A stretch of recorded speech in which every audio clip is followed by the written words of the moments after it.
Mōre ore te whānau, no mai hoki mai, welcome into the practice run, your frontline pass to the heart of sports action, brought to you by 99 Dreams, inspiring others to chase their dreams. With your hosts, Tukoerangi, Raori, and all of our friends, we dive into the thrilling world of the NRL and Rugby League today, and who knows where the game will take us tomorrow. From the try line to the sideline, we've got you covered. So strap in as we tackle the big plays, the game-changing moments, and the stories that define legends. Whether you're a seasoned vet or this is your first hit up, the practice run is for everyone. Every run, every tackle, every win, experience the rush with us. With exclusive insights, couch analysis, and a touch of humor, the practice run is here to keep you entertained, informed, and part of our practice squad. Because here, every practice run takes us one step closer to glory. The Practice Squad, where every listener is MVP, powering our play every episode, every day. We'd also like to give thanks to 99 Dreams for powering our passion. Now let's kick things off with today's lineup. All right, Ete Iwi, big show for us today. The first game of State of Origin was on last night. So if you know and you listen to the show quite often, you'll know which side of the fence we're on. You'll know which side of the state we're on. So we're not too happy about the results, but we'll get into that shortly. We're also going to preview round 14, I think it is. Man, this season's going by so quick. It felt like just the other day we were kicking off the season with our preseason predictions, who we think's going to be Deli M, who we think's going to be, the biggest surprise, the biggest flop. And I think so far we've got everything wrong. But yeah, it's still such a huge surprise to be at round 14 already. Then you already know how we wrap up the show. We dive into the TAB and we see what's going on there. But before we get into the show, you know what we do at TiWi. If you're a regular listener, you know that we kick off every show with a little bit of paper, scissors, rock action. It's just as you would play at home. 1, 2, 3, shoot, paper, scissors, or rock. Paper beats rock, rock beats scissors, and scissors beats paper. Let's go. All right. 1, 2, 3, shoot. And up. Yeah. I knew you went scissors the other day, and I thought, you know what? He's probably going to go the same again. I'm going rock. I didn't even mean to, but when I threw it, I was like, really? Like, so I was thinking in my head, will we throw it again? Okay. Wasn't planned, my body just did it. I was like, Hey, man, it's Thursday, brother. How's the week been? Any plans for the weekend? How's the week been? Week's been not too bad. A little bit short with the holiday on Monday and all the meetings we had yesterday. No plans for the weekend, and it better stay that way. I'm looking for just a chill weekend this weekend. That's me, man. What about you? Yeah, it's been an all right week. I've actually hit a rough patch at darts. I still managed to pick up a couple of wins, but my scoring's not there, man. It's been rough. So, yeah, we're looking to put that behind us. And I've been spending way too much money on Temu lately. I've been buying all sorts, man. Just like motorcycle gear, side bags, and things like that. Things that cost like $400-$500, or $100 if you get the name brand stuff. But the Temu version is like $20-$30. So, yeah, it's too rude to turn down, brother. So I gotta get me off Temu, and just reserve some of my money for once.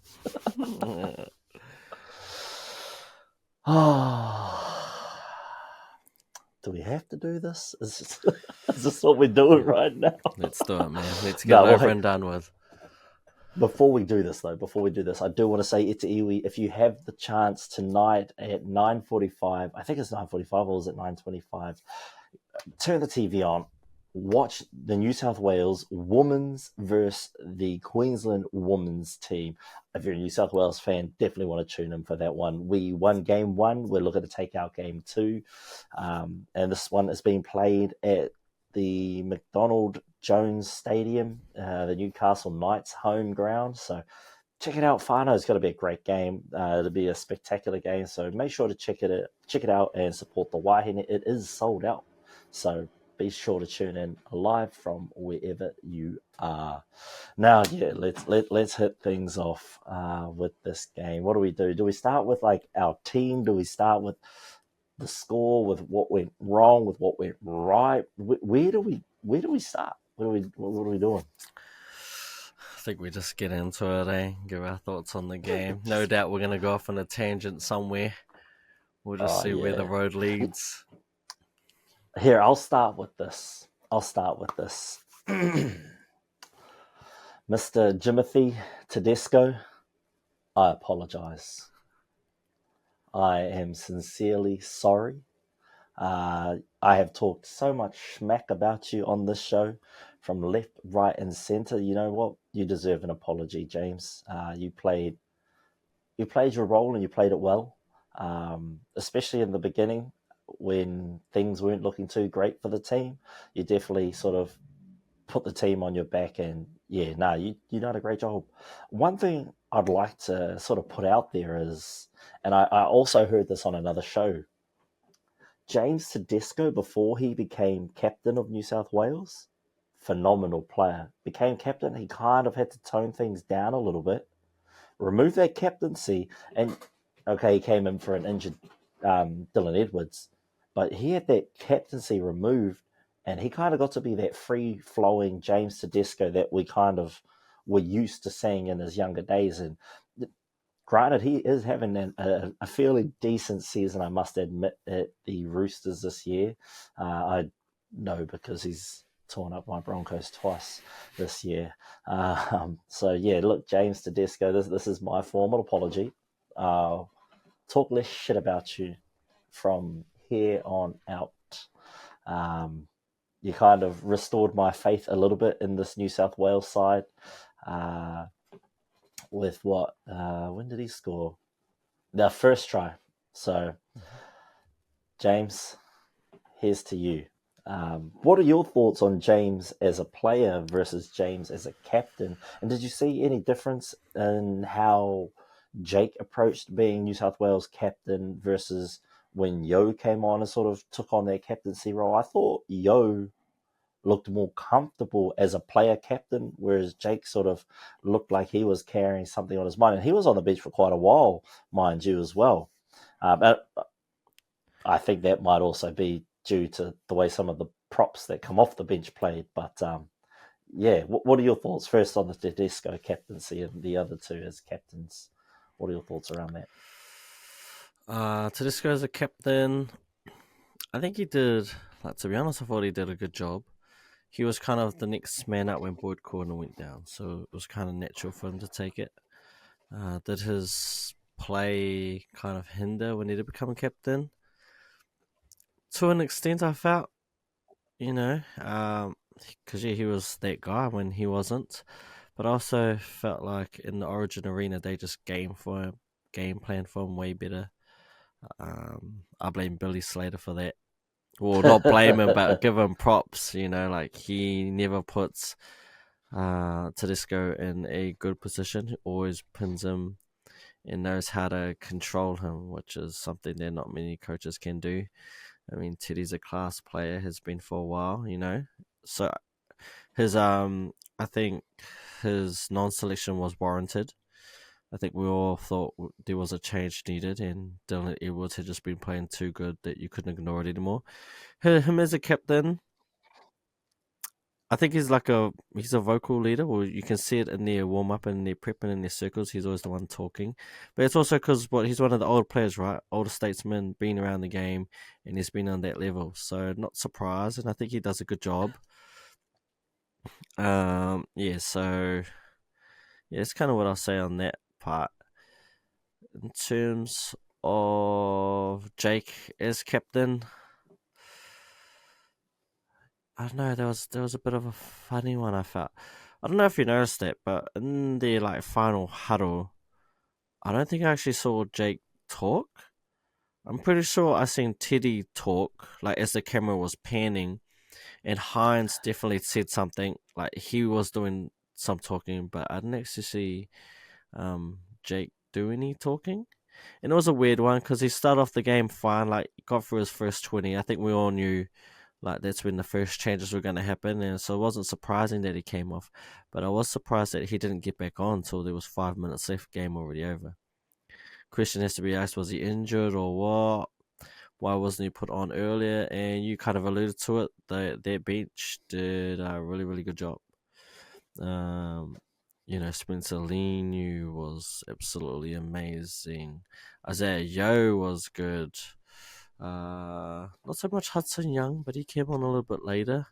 Hey, And that kick he put in though. fucking hell.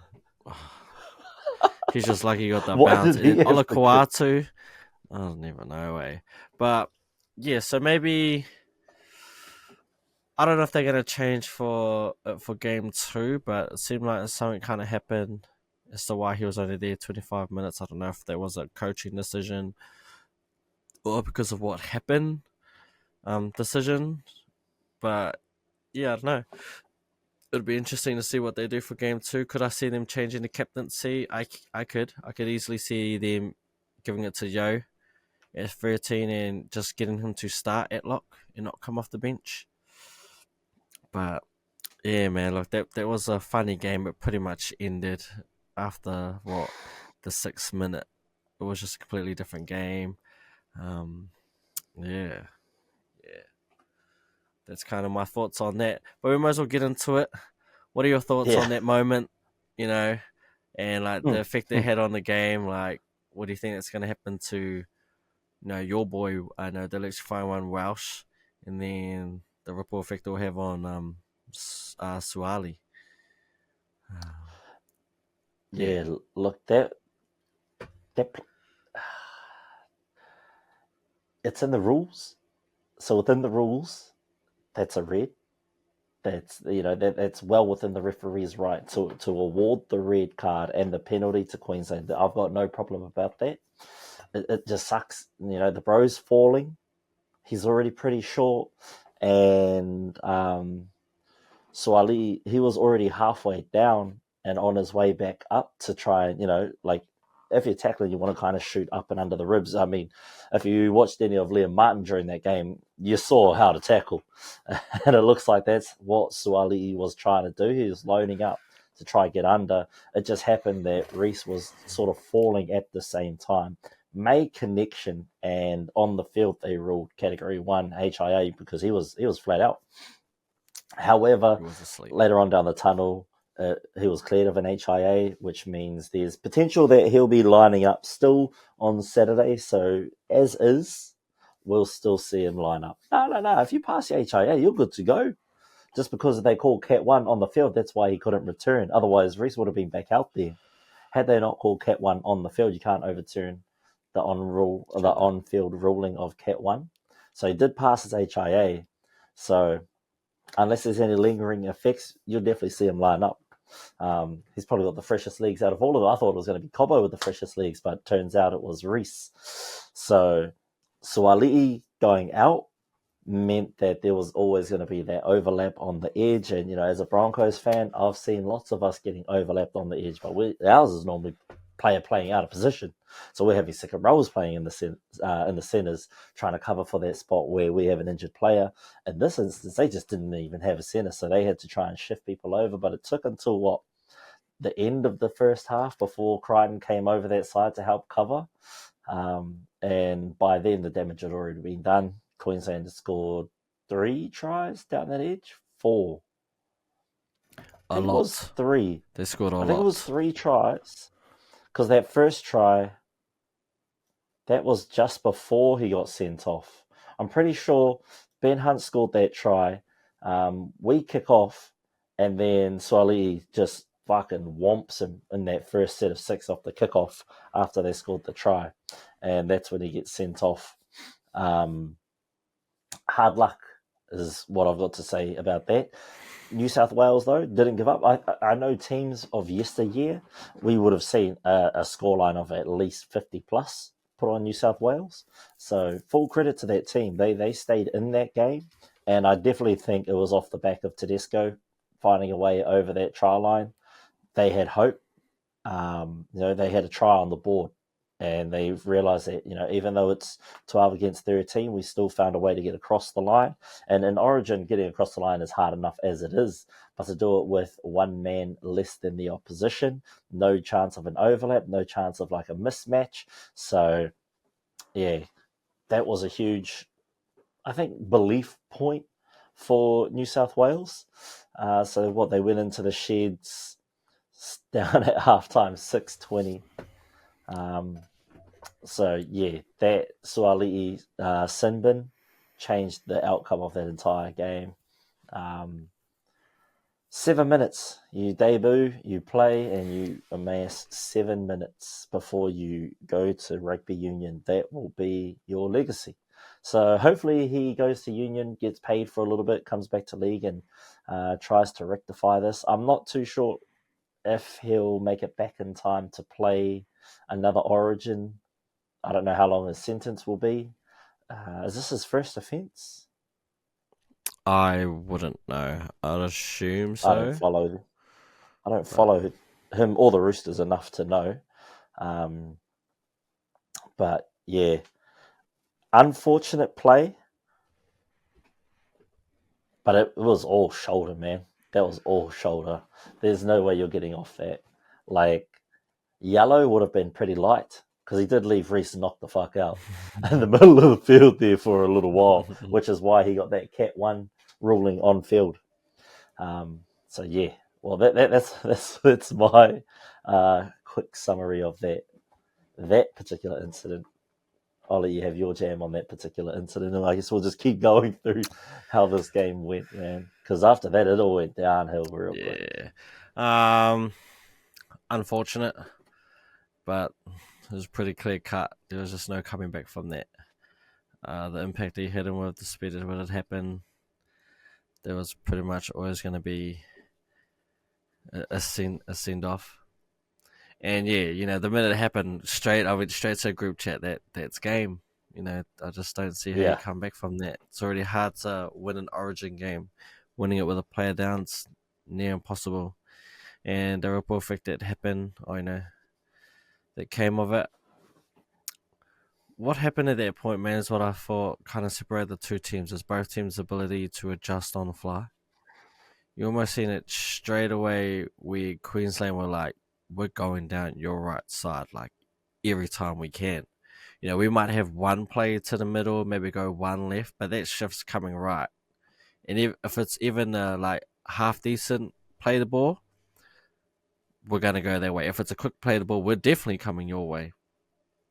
And the floodgates open.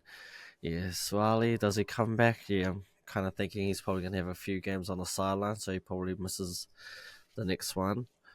Well, should definitely be back for game 2, and it just, I don't know, man, it changed the outcome of the game. It no longer went from being a contest, it more turned into how much Queensland going to win by.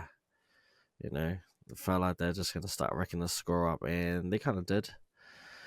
Yeah. I mean, there were so many debutants in this game, for both teams. For one of them to get sent off at the 7th minute, that's rough. it just, you kind of But like also feel for touching, him. Yeah, you kind of like feel for him, but at the same time, you gotta get it right. Like, fine margins, right? It's the fine margins. Because if he gets it right, like, that it's might a be a big hit. better hit than the one that Liam Martin did in the second half. Perfect, but you gotta get it right. He didn't get it Got to right. get it. Got to get it right. Yeah. And I was going to touch on briefly when you said the ability to act on the fly. It takes your coach coming out of the coaching box, coming down to the sidelines, speaking to the players and saying, look, when you see an opportunity, attack here. You've got the license to roam.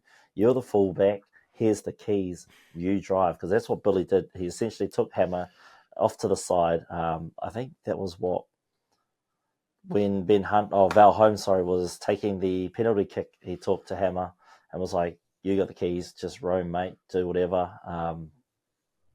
Good luck. And that's what you saw was a result of that. And like you said, the ability to coach on the fly, Billy would have seen that, realised, okay, it's a red, not just a yellow, attack that all night.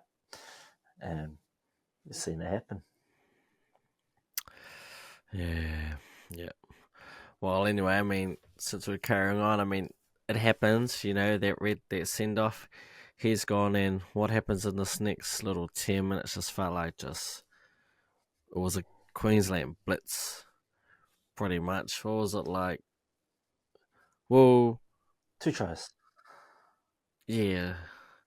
Because did it go, it went try, penalty, then Teddy scores, Yep.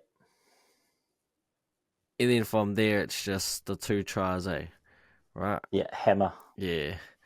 I mean, speaking of the hammer, his move to fullback was just seamless. And he absolutely was dominant from the fullback there. He didn't really do many things wrong. Played a support role like he should, and even Cobbo when he came as centre, dominant. I mean, their second try, right, was the one where he said, "Get off me, Hines." Freaking pushes Lomax into the stands.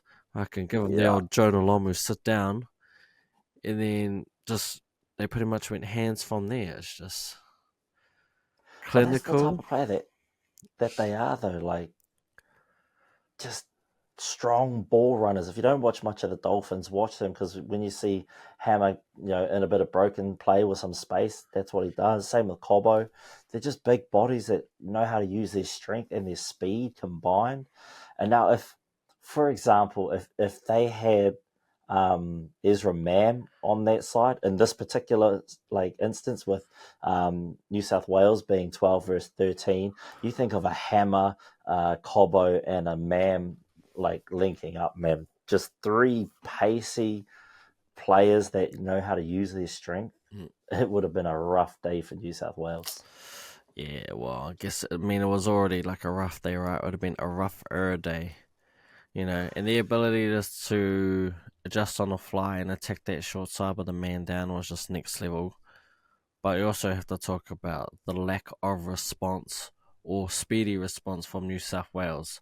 You know, Hines pretty much got left out on an island along with the second row at that point, which was Angus Crichton.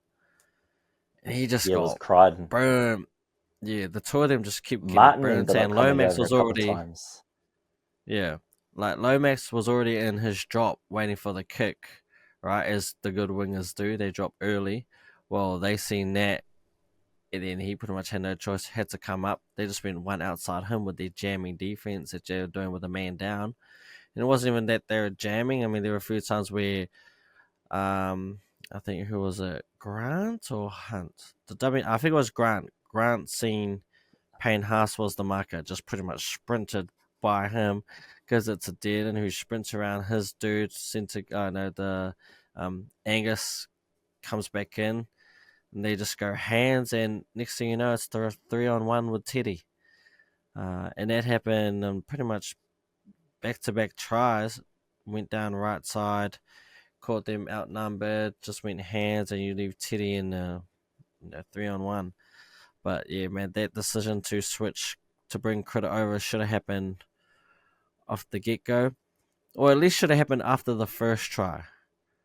Is Yeah. how I felt. Because I mean, yet the one try, yeah, you're still kind of figuring out, still holding out hope that they can hold on.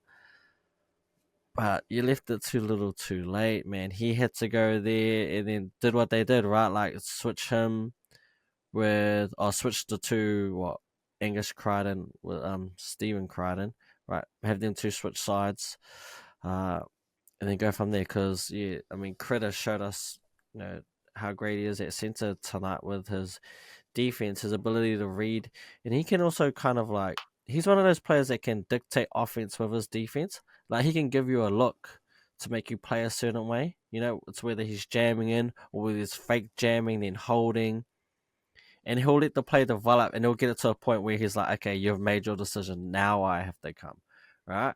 So he's kind of like dictating him in a way by like showing, not showing, kind of knowing what they're gonna do, and then once they had made the decision on what they're gonna do, who's actually running, he would adjust. And yeah, I mean that second half he was good. I mean they scored a few times more down his side in the second half, but that was due more to like exhaustion, than being caught out of position. But yeah, that adjustment came way too late. By then, the game was pretty much over. Yeah, what were your thoughts on that whole situation? Yeah, well, you've pretty much covered everything. It's just they adapted too late in the game, and definitely helped. It definitely helped stop leaking more tries by shifting Critter there. I could imagine the scoreline being a lot worse than what it is had they not even reacted to any of that. But like you said, you've got to be proactive rather than reactive. You never want to react or react late. You want to be proactive to the situation, and Queensland were more proactive to the situation than New South Wales. And hey, it's a first time Origin coach. However, he's a very successful internationals coach, so he should be more aware of these situations and making those adjustments more accurately, more timely, and more efficiently. So it's sad to see, especially a team that we have as much pride in as we do within New South Wales. And the next two games aren't going to be any easier to win. They're practically two home games for Queensland, one in Melbourne and one at home in Queensland. So it's going to be tough on the road to get those wins back. But they need to know how to adjust to situations like this. They need to learn how to, cohesively stay together and work that momentum into some points. There were moments there in the game where it looked like New South Wales could swing that momentum. They could build it back up. But for some reason, and I'm slowly going to shift now into the next theme within this game that went wrong, because I think you covered everything about that shift perfectly. But the next thing that went wrong was a lot of the times we'd have them on the back foot, we'd have a lot of possession, but we can't get back-to-back sets. Yeah, we get six again from someone messing up at the ruck or someone being offside, so we're capitalising on that. But we didn't get any repeat sets from kicks. We got one, I think, one off a kick, which came from like Liam Martin just shooting up and just wrapping them up, and then six other boys just came in, and I think it was Hammer who just got pulled and carried over the line. But other than that, I don't think we had another six again from, or like a goal line dropout, because the kicking game was ineffective. We'll call it ineffective. It wasn't non-existent. It was ineffective. That injury that Hines was carrying into training earlier on in the week, was it still lingering? Because I've seen some Sharks games and I've seen Hines kick, and the way he was kicking tonight, just it wasn't all there. He didn't have the height, he didn't have the power, he definitely didn't have the accuracy nor the distance. A lot of his kicks were falling short. You'd watch like that last kick, Teddy comes through and he realised he had to stop because the ball wasn't going any further. So he's probably thinking, damn, did I time my run wrong? Nah, that kick just didn't go anywhere. It went. So a lot of those, and that wasn't just that one time. That was the whole game. I think he only got one kick right, which was the Lomax try in the 43rd minute, which opened up the second half. But what do you do if your kicking game's not working? Why do you keep going to the seven? Luai, I think Luai butchered maybe two kicks, but he put in a couple of good ones as well. So I don't know why they didn't shift to giving it to Luai. And then fifth tackle options, fourth tackle options, and third tackle options were confusing me a lot as well. Do you pass? Do you run? Sometimes it looked like Hines wasn't quite sure. He'd get the ball and he'd run when he should have passed. He passes when he should have ran. It's what are you doing, cuz? And your fifth tackle options were frustrating the shit out of me. Like, why are we running? We're still 10 metres out. Why are we running on fifth? Put in a short grubber, chase it, and try and get that repeat set. Like the commentators say, and like I've been saying in this podcast, Lomax is one of the best kick chasers in the game. You've seen that on the try he scored. But give him have some faith in him. Put up some kicks that he can chase, or at least put some kick pressure on Hammer. Because 9 times out of 10, man, he was just getting free kicks because they weren't kicking in a way that Lomax could come down and cover those kicks. So here's another caveat to this whole plot. Had Burton been in the centre position, he wouldn't have made a tackle that Suaalii made. But with Hines' kicking game not being up to par in tonight's game, it wouldn't have mattered as much. Because on fifth, they would have just had Hines line up in centre and give it to Burton, and Burton would do our kicking. But they didn't have that option. They went with Suali'i in the centres, and two called for it. And I think we said too, right, in that early lineup, if it's Hines, we'd probably pair him with Burton. If it's Moses, we'd pair him with Carey. Yeah. We didn't actually include Luai. I don't know why, but I thought Luai actually had a great game, considering. Normally he's a bit too arrogant in your face and then, tries to run too hard up on defense and they just skip out and then they get that line break because he's jammed in too quick off his line. But I thought he was quite mature in defense and he was the only one who looked like attacking, although it was side to side sometimes and very stagnant, turn around, go backwards. But when everyone's just looking at each other, trying to just go hot potato, you just need someone to just go, fuck it, I'll go forward. Here we go. Yeah, I mean, once again, put in the group chat, I think didn't even make it to halftime, and we're already saying this is probably going to be Nico's last game because he just wasn't there. I think he put a lot of pressure on that first kick. He went against the grain and went left foot grubber for Teddy. I think it was a trick play. They must have practiced it during the week for him to get that ball, pretty much go to the left. Wait, was he going to the left? Yeah, he was going that way and then kick it back the other way off of his, not as good foot, right? Yeah. Yeah, it was his first kick of the game that they put in. And then attacking set, and you heard Teddy screaming through. He was already on his inside, so it was clearly a planned one. I think Teddy got checked, so he didn't even have a run. It ends up going dead, and then off the following set, the Maroons score their first try.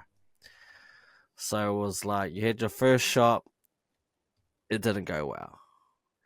They scored, so it compounds that error, and then from there, your kicks just. Honestly, they felt about 5 meters, 10 meters short of where they should have been. It just wasn't hitting the mark. He goes for that 40-20, doesn't quite get it. And it doesn't help that DCE, king of the 40-20, nails it literally the next set. Yeah. It's crazy, turns the momentum. But Hines, yeah, he looked off his game tonight. I don't know what happened, but it kind of looked like that stage might be too bright for him.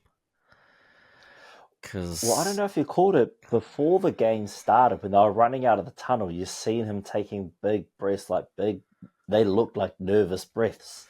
Like it did look like he was like, okay, the occasion is now. This is my time. Like I've now got the 7 jersey. It's my jersey to lose, and I like the guy. He seems like a great guy. He seems like a nice guy. But all I know is, had Cleary been healthy, different game.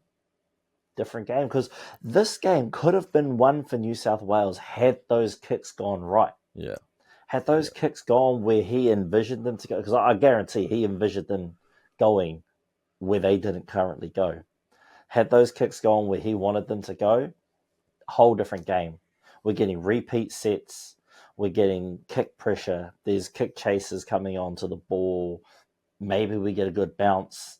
Maybe we get over the line. But had those kicks played out differently, because I mean, look what happened with the Maroons, man. Their kicking was on point.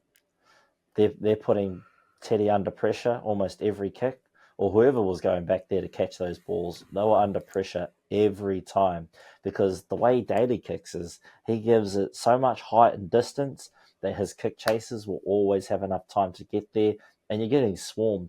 Hopefully you can turn around and hopefully your pants fall down past your ankles that you can kind of get an offload out the back and someone else can run up and take a couple more meters. But yeah, look, it was definitely night and day, the kicking between the New South Wales and the Maroons side. And on top of being a man down, good kicking can definitely help create that space and open those opportunities. A 40-20 changes the game. So, Yeah, yeah, I it mean, was.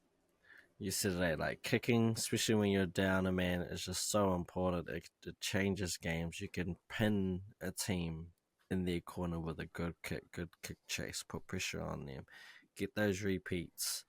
Uh, it just didn't happen. Just didn't go their way. It didn't go his way.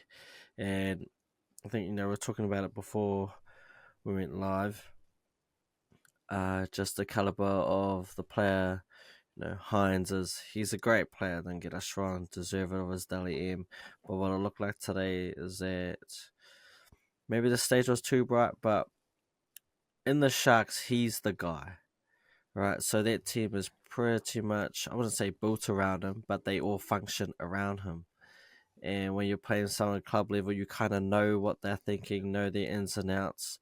He could do so, and they'll all react to it. Well, in the team of New South Wales, where he's probably isn't the guy, but it's still the main part of the team. Their reaction to him was just a little bit different. So it seemed like there was disconnect between him and the players, because there were a few times where he like shaped a pass and it looked like he wanted to go at the back, but either the centre was in the wrong position. Saying he didn't like it anyway, so he would at the last second just give it short. Where I think like that's just kind of what I was saying. Like it wasn't his first instinct. Kind of seemed like he was going to his second and third options a lot, and not to what he wanted to do first. Maybe that's a credit to Queensland rushing defense. I'm not too sure, but yeah, it just seemed like he was behind the eight ball today and kind of didn't play maybe his natural game. And look, when there's only two kickers in the team, right, and you're one of them, and you're the main kicker, it's not a good idea to take the fifth tackle. You know what I mean? It's not a good idea to be running, like just even if you just got to bring it forward onto the ball, you give it to someone else. Like don't be doing that because now you put someone. Not saying that Luai's a bad kicker, he was actually the better kicker of the two, but he's probably already in a position to where he thinks you're going to kick. Now that you get tackled, he has to almost sprint across field to be that first receiver and to do it. So it just throws him out of whack. Throws him out of whack. I think that might be a good word actually. Like they just looked out of whack from the moment that set off happened. They were just looking for answers, really. Yeah, and like as much as we're bagging on New South Wales attack, you've got to give full credit to that rushing defense of Queensland. Like, yeah, their line speed is spectacular, man, and they're always up constantly on you. They did get tired at points, and that's when New South Wales started to build up that little bit of momentum. But then when it comes to that kick, that option's just not there, or the option he does take just is like, what was that? I'm not quite sure. Hopefully, he's got good support around him. I do know that rugby league fans are quite harsh. I know he's going to cop a backlash from the media. I know he's going to cop so much from the fans. So I hope he's got a good support crew around him. Yeah, I hope this isn't the end of Nico Hines's representative career, because I think he is world class talent. It's just unfortunate that it was tonight just wasn't his night. Um, and yeah, New South Wales definitely needed him to be in Dally in form, but this also now opens the door for Mitch Moses. I know Nath will be looking on a little bit disappointed because he knows that if that was him on the field, he would have been ordering those boys around a little differently. Definitely would have been a different story with his accurate kicking. Anytime you've got Queensland without a Cam Munster, you've got a good chance, because Munster, he just brings out a different dog in them when he's on the field. Like, you talk about Reed Mahoney firing up those Bulldogs. Well, Cam Munster, man, there's just something about him in that Maroons jersey. He can just, it's almost like he's David Goggins out there trying to hype up some peeps. So, yeah, this Queensland's team is something to, just it's a marvel at how they can continue to adapt. No matter what's thrown at them, Billy copped it all week. why'd you pick Cobbo? I would have had Felice Kafusi on the bench over Cobbo. I would have had this, I would have had that. Yeah, if you did, well, then you wouldn't have had any cover for Reese, or you wouldn't have had any cover for the Hammer. Because if Cobbo's not on that bench, it probably would have went, what? Who would have shifted? Say they had Fafita and Kafusi was the 18th man, right? Which is what people were wanting on that bench, was Fafita and then Kafusi. Who are we moving? Does Nanai go into the centres and cover that spot? Because obviously Ham's got to drop back. But I'm just trying to think who in that second row is going to shift into the centres. Is it Fafita that would go into the centres? If the fans had got it their way, you know what I mean? To be honest, I think the second rows would have stayed the same. I wouldn't be surprised if it was Cotter that would have got shifted to centre. True. Yeah. Just because smaller dude, he's kind of more mobile than most of those forwards. And I think last series he played second row for them. So I'm just thinking of someone who can move their feet in. Yeah. So that's probably what I would do, which would mean you'd be down a prop, but you just bring, that superstar Kerrigan. You can either shift them from lock to prop and then bring Hopgood on, And then or move just Hopgood, bring Footawaka straight on.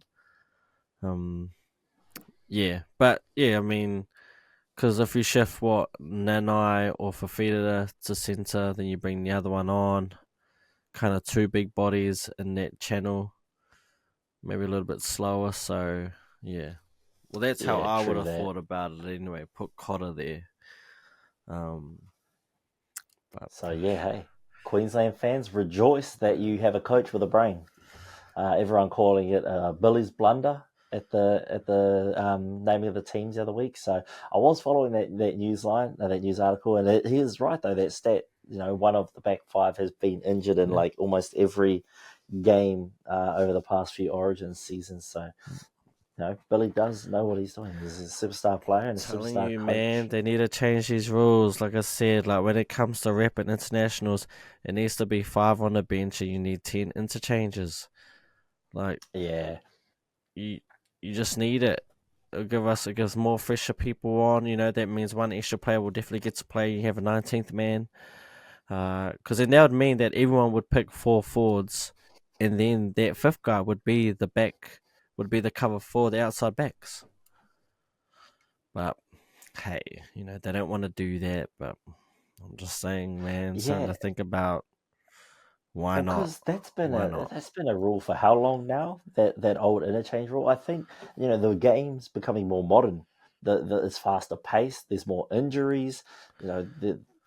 The players are playing more dynamically, so you've got to find a way to sort of counteract that. And the only way to counteract that is to be able to give them more rest during the game, because their bodies are already under so much stress through training, through nervousness before the night of a game. And I'm not just talking about Origin or international, but I'm talking about like club level. Your body's under constant stress week in and week out, and then when you get to rep level, then your body's under the most stress it's been, almost ever, unless you're a guy like Daddy Cherry Evans who's been in there since 1990s.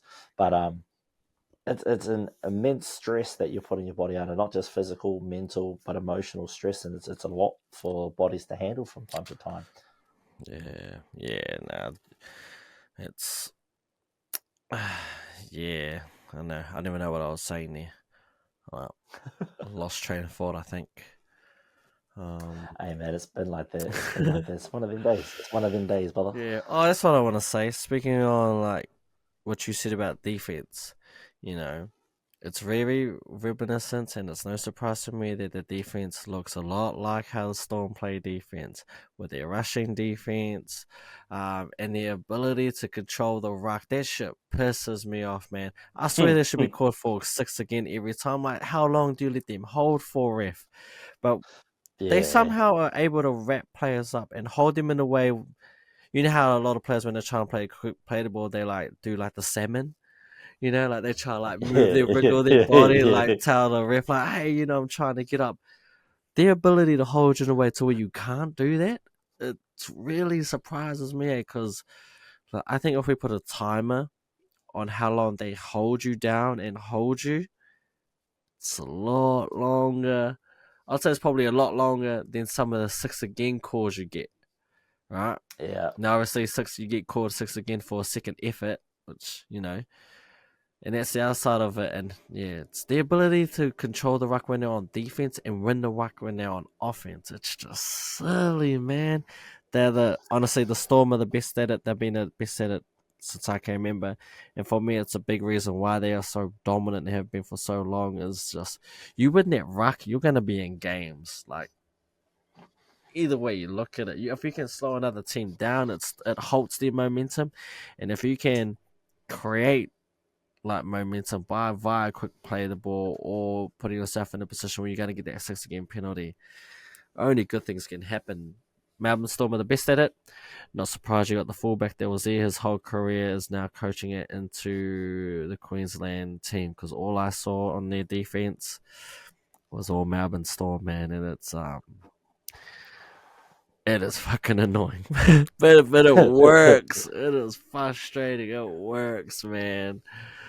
They're so bloody good at it. I can't even. It's to the point where you just can't even be mad. Like you just have to be like, "Yep, kudos." No. So yeah, frustrating as a New South Wales fan, but man, at times you just have to marvel at it and be like, "How come other teams can't do that?" I just don't understand why. Like, how are they so good at Yeah. it? Yeah, annoyed. It's just Melbourne things, the things Yeah, they're able to do, and you're yeah, coached by a former Melbourne player, a Melbourne superstar.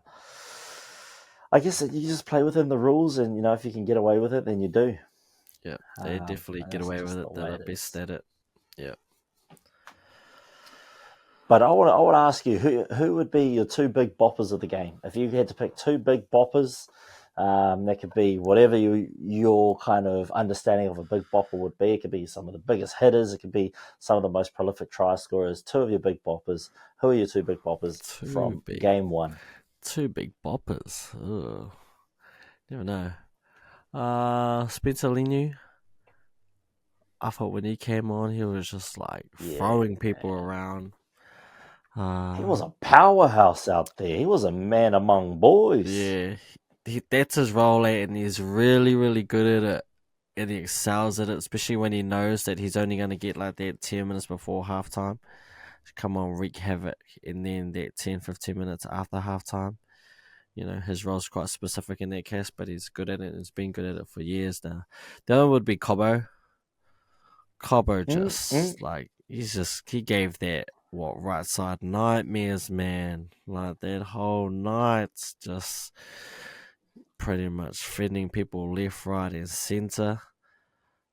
So yeah, those are the first two that like jumped out at me. Would have been Spencer Lingley for the Blues and then Sal and Cobbo for the Maroons. Yeah, see, mine got to be, well. Unfortunately, they're both New South Wales players. There's a couple that I would have went for from Queensland actually. The Hammer would have been one, but look, fuck, he was phenomenal, man. He was a rib tickler out there. He was just smashing cunts. People got to acknowledge him.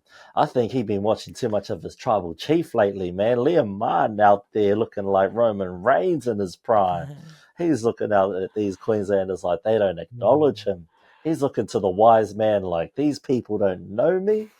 They don't know I'm the longest reigning WWE champion right now. Acknowledge me. And he was just bolding people, man. He was playing like it was him that put himself in the bin for 12 minutes that put Queensland up. It was him putting them on his back saying, boys, fuck, if you don't get on me, bang, this is coming at you. And then, yeah, my other one is Spencer Linu, and you talked enough about him. He was the same. He brought that mongrel attitude. You know who these boys would have made proud? Big Willie. I bet you on the Next Levels podcast, Big Willie's talking about those two boys putting on those hits and the way they ran the ball. Man, they played like men on fire. So, yeah, I love that kind of footy. I love big, just power runs, power tackles, big hits. Oh, I love that. That's my kind of footy. That's what got me loving footy back in the day. So that's what I look out for. Otherwise, yeah, it would have been hammer. 3 tries, spectacular form. Uh, I think anyone you pick would have been two great big boppers from this round. One thing I wanted to ask you: you picked Cobbo. Does Cobbo stay in the team for game 2? Yep, at worst he's 17. At worst. Which I'm guessing when Welsh comes back he will be 17. So it'll be interesting to Yeah. see what the original plan was or is still for him, considering what happened in the game and how much he pretty much got to play. So he certainly doesn't lose a spot in the team. Yeah. Whether he starts, I'm not too sure. Because, I mean, Well, I'll tell you. Holmes, right? He did more than Holmes, but Holmes provided us with where we knew he would, right? He didn't miss a That's what kick. He didn't miss a kick. That's what I was gonna say. I think it's time, Cobbo. You hit up Reynolds and you just shadow him for like the next year. You learn how to kick. That starting center role is yours. That's the only reason Holmes is in that team. No one else can kick. So Cobbo, tell Reese give you the kicking tee and tell him to focus on being a fullback, and you just figure out how to kick that ball over that bloody goalpost, man. Because you should be starting in that center role. Um, yeah, that was a phenomenal game. Big ups to Queensland. I'm not a sore loser. We just call it as it is. Um, Queensland, the better team on the day. They just managed to make those adjustments when needed. I mean, when you're playing 12 versus 13, the scoreline should be a little larger, but Mm-hmm. it is what it is. They definitely got the better of New South Wales in this one, and that's all she wrote when it comes to that. So we might as well run through our game one team of the game. Team of the game? I don't know how to word this one. Game of the team of the game, team of Game the of the origin, team. origin of the team of the origin. What is this? It's not team of the week. What is this? Team of the game one team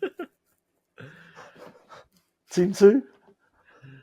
This What is is, this? I yeah, need a was name. a State of O game one. I don't know, best 13.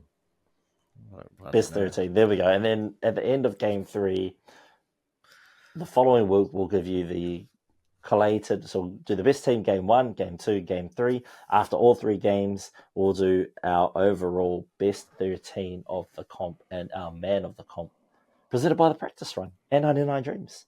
Yeah. I'll do the backs, you do the forwards, and then we'll talk about the discrepancy at 9. Yeah. All right. So, ladies and gentlemen, you may argue with this a little bit, okay? Just because technically the person who got picked as fullback played fullback and was named at fullback, whereas the person who should have been named for fullback was picked at centre. So you probably got the gist of it now. So at number 1, I've got James Teddy Tedesco. On the wings, I've got Lomax and To'o. Didn't see too much outside of the try from Coates. Taulangi had that one run where he set up for a try, but other than that, we didn't really see both of those wingers interjected at any time. To'o, in a losing effort, did put in a lot more run meters. I think he had the most run meters of both teams. He had 223 run meters to Coates in second with 206 for Queensland. How much did our boy Lomax have in the end there? Because Lomax is our other winger. Let me just pull this across real quick.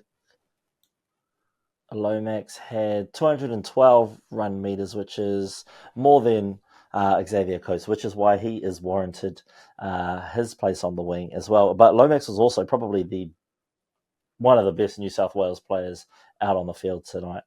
Last night, man, all these nights are merging into one. These bloody podcasts, you're doing them late. Then our halves look like Luai at 6 and DCE at 7. Over to you for the forwards. to the four, just some props. We have Spencer Leniu with his impact off the bench, alongside Ruben Cotter. In the second row, we have Liam Martin and Jeremiah Nanai. At lock, we have Paddy Carrigan. Now, hooker is where we had some discussions and had a little bit of disagreement. So we had Reese Robertson / Ben Hunt. Now, I had Ben Hunt, and I had we Reese got Robson. Reese Robertson. I went with Ben Hunt simply because he got 2 tries and he was. I thought he was good in his minutes that he had. So that was kind of my thinking, really. And then you can speak on why you had Robertson, really. Well, it takes guts, it takes effort, and it takes an old school performance to play 80 minutes.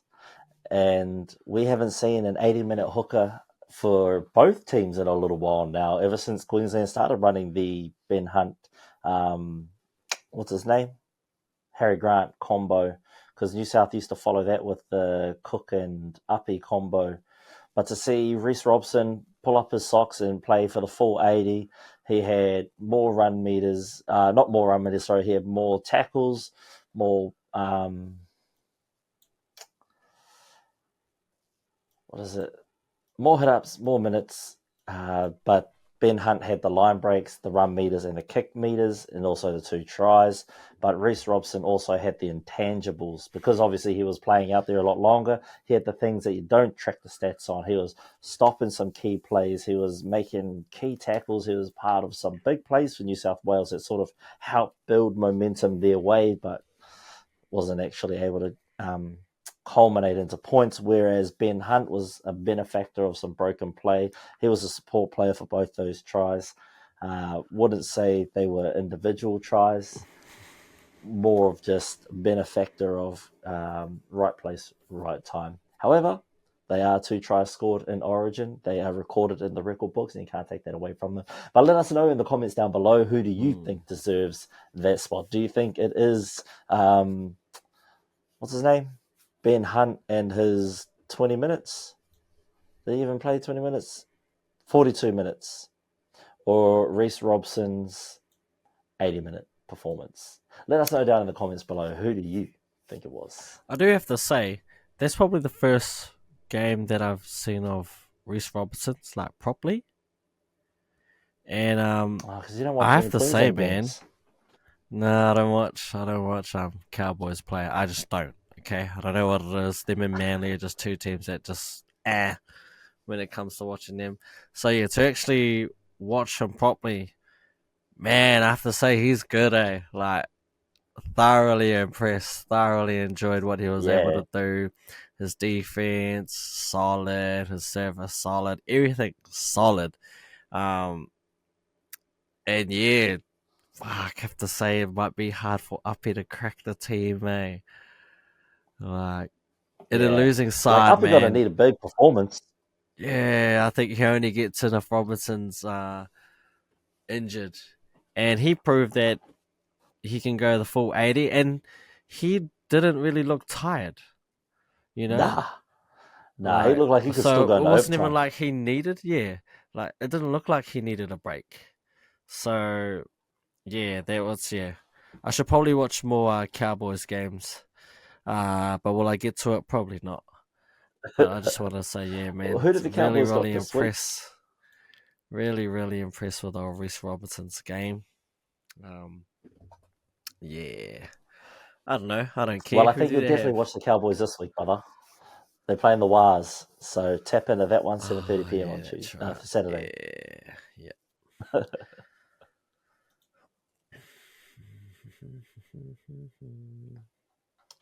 But unless you've got anything to add on that, I think we've covered everything in terms of game 1 for State of Origin. Don't forget to check out the women's State of Origin tonight, ladies and gentlemen. Please do tap in for that because I know it'll be a spectacular game. No, I don't. That's probably it for game 1. Look forward to what happens in game 2, and then hopefully the boys get up so we can go to a decider in game 3.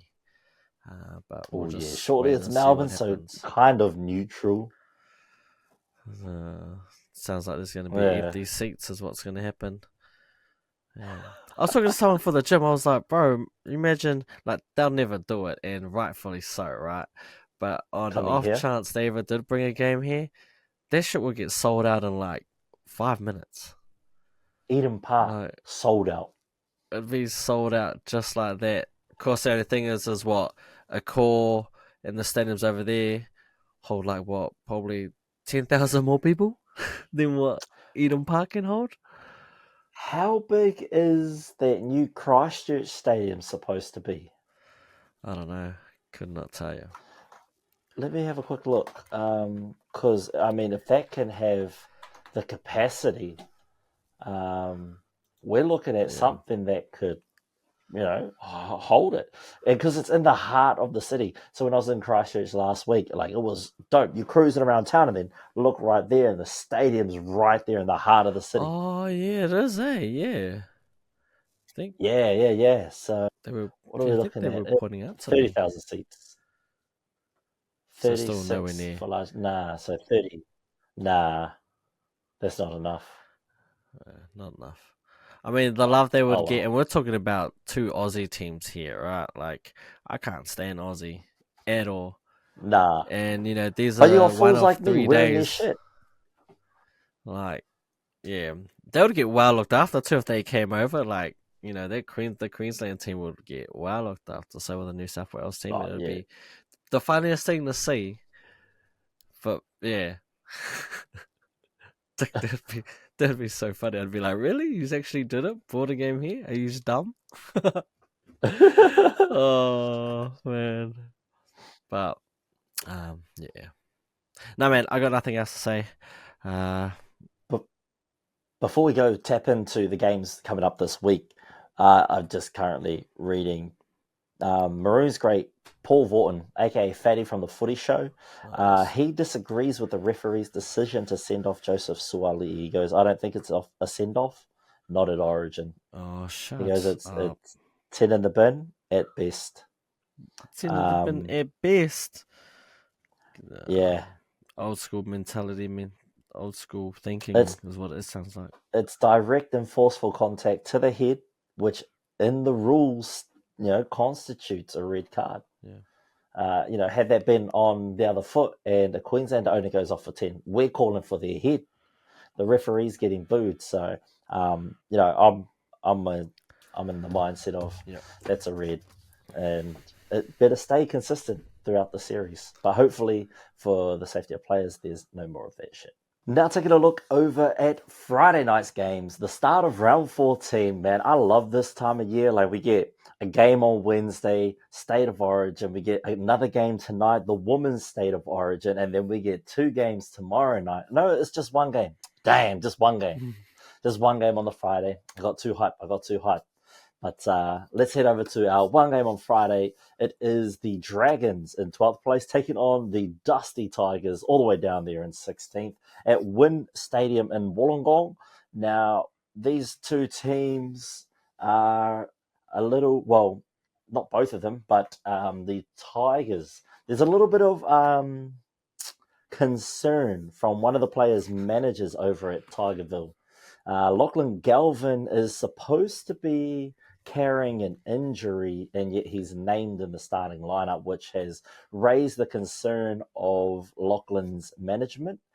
So we are unsure at this current point in time whether or not Lachlan Galvin will be fit and ready to play on Friday. Me, I'm hoping that he is, being that he's in my fantasy team, but that is definitely something to look out for. Now, looking over at this Dragons side, it doesn't look like they've named too many players from Origin. In fact, they are in the reserves, so they might be last minute call ups depending on how they pull up after Wednesday night's game. But obviously, it'll be a tough ask for Jaden Sewer, Ben Hunt, and Zach Lomax if they all have to back up after tonight's game. So, yeah, we'll see how they roll out of bed on Friday morning, whether or not coach thinks they've had enough of a rest and they're ready to rock and roll again after tonight's bash, last night's bash, sorry. But yes, that is that game. I think it's going to be interesting. Tigers came off a bye from last week, Mm-hmm. right? They had no game last Yep. week, the Tigers, and the Dragons are coming off a big win against the Panthers. So there's a lot of confidence riding with these Dragons at the moment. They're weird, this team, eh? They kind of just keep just pushing that envelope a little bit. When you think they're dead in the water, they find a way to just rise again. And these Tigers, I don't know, they kind of look a little bit like last year's. They've lost their way a little bit. They started the season really well, and then they've kind of just had a slump. So the Tigers need to find they need to find something. Benji needs to pull something out of them, and don't play Brent Naden. I'm looking at him on the interchange. Don't play Brent Naden. That is a big mistake. Look, I'm I'm confident in this Dragons side that they can get the job done against this Tigers. Even if the Origin boys don't back up after last night's effort. No, yes, last night's efforts. Geez, I'm confusing which day it is. Not enough sleep after watching Origin. It finishes so late here in Aotearoa, man. We go to bed at like midnight. Come on now, give me some sleep. Give me some sleep.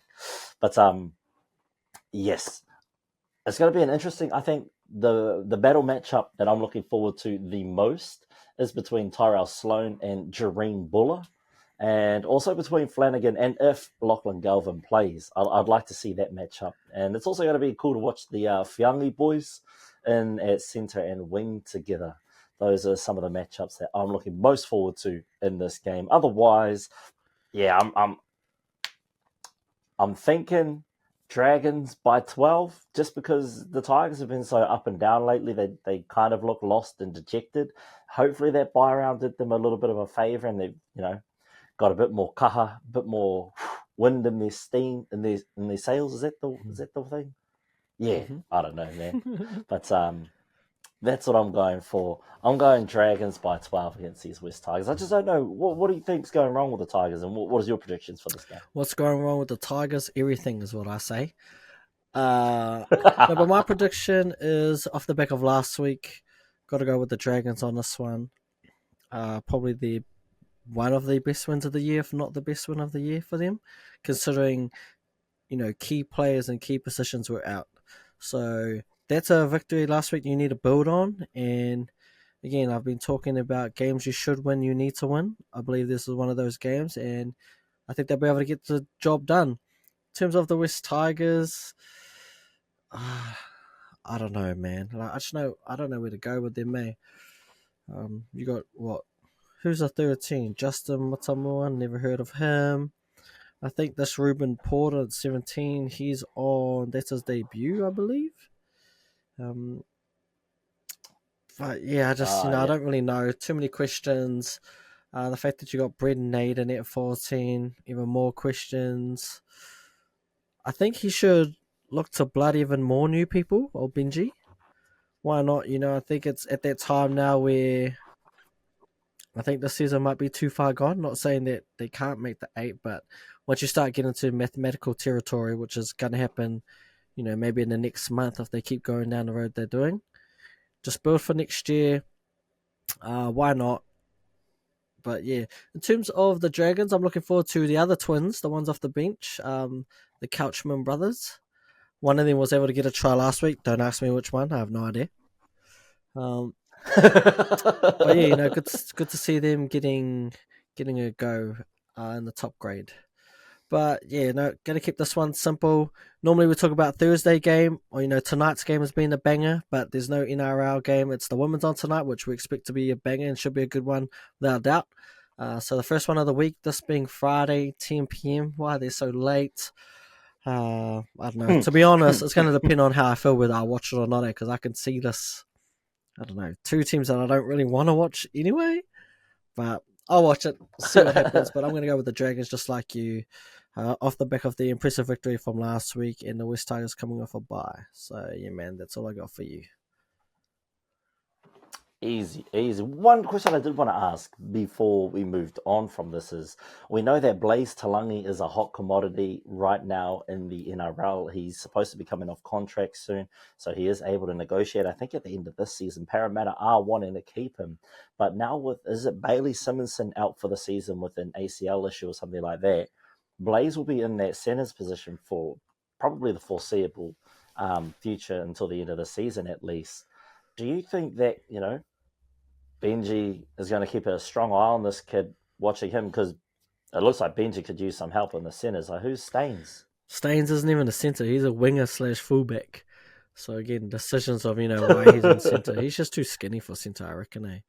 To be honest, both these teams could do with Blaze, and I would predict that both these teams might look to make a run at him, drive his price up to where Para almost can't afford him. He might have to take unders to remain at Para. And if they were at the top of the ladder, clearly a top 8 team, I could see the appeal to stay. But as they're going right now, I don't know. No, man. So, yeah, I think they'll both look at him. Will one of them get him? I don't know, but I wouldn't be surprised if they both make a run at him. Yeah, definitely. Both teams are, like you say, in need of that guy. The Dragons definitely, after the Lomax saga has now played out, and Lomax headed to Parramatta, it could almost work out in a what we call a trade deal in other sports that we're more familiar with. They call trades in the NFL and the NBA, where you just pretty much play a swap and then send cash the other person's way. What do we call that? An invention we'd like to see in the NRL sometime soon. Heading over to Saturday night, we have the lackluster Rabbitos in dead last, taking on the Gold Coast Titans at Seabus Super Stadium in the Gold Coast. The weather conditions are supposed to be fine. It's always nice on the Gold Coast. We've got the Rabbitos, who have found a whisper of hope, beating the Parramatta Eels the last time the Bunnies played a game. And then they had the bye round, as did the Titans. And the Titans also coming off a huge win against the Brisbane Broncos. Who told those boys they can beat us? That was not in the that was not on my bingo card for round 12. So caught me by surprise at the very least. We have returning to the team Jaden Campbell, Jojo Feeder, Kieran Foran, Philip Sammy, Tanner Boyd, and Isaac Tino's brother. Not all of them are named to play. However, they are in the reserves, which means at any given point they can be recalled into the starting lineup, which could possibly see. Would you shift Kinney out to make way for Campbell? And would you bring Tanner Boyd back in? I don't know, man. I could see it happen, but I think Kenny had a great game last one, so why not keep him there? If Jaden needs one more week, just get him right. Tanner Boyd, yeah, I could see him coming in for Randall. Yeah, and then shifting 4 and back to 6. I can see that happening, Yeah, so those are good shifts, good plays to make. And then we've got Latrell, who's been living life up on the farm over the bye round. Have you seen his TikTok? He's reeling in some, I don't know, I think it must be like that wire fencing. He's reeling it in, and then you read in the comments, people just don't hate his way. And then someone comments, he's just fishing people's hate out of the comments like this. And he goes, I was waiting for someone to notice. So Latrell knows when everyone's just dogging him, he doesn't really give up.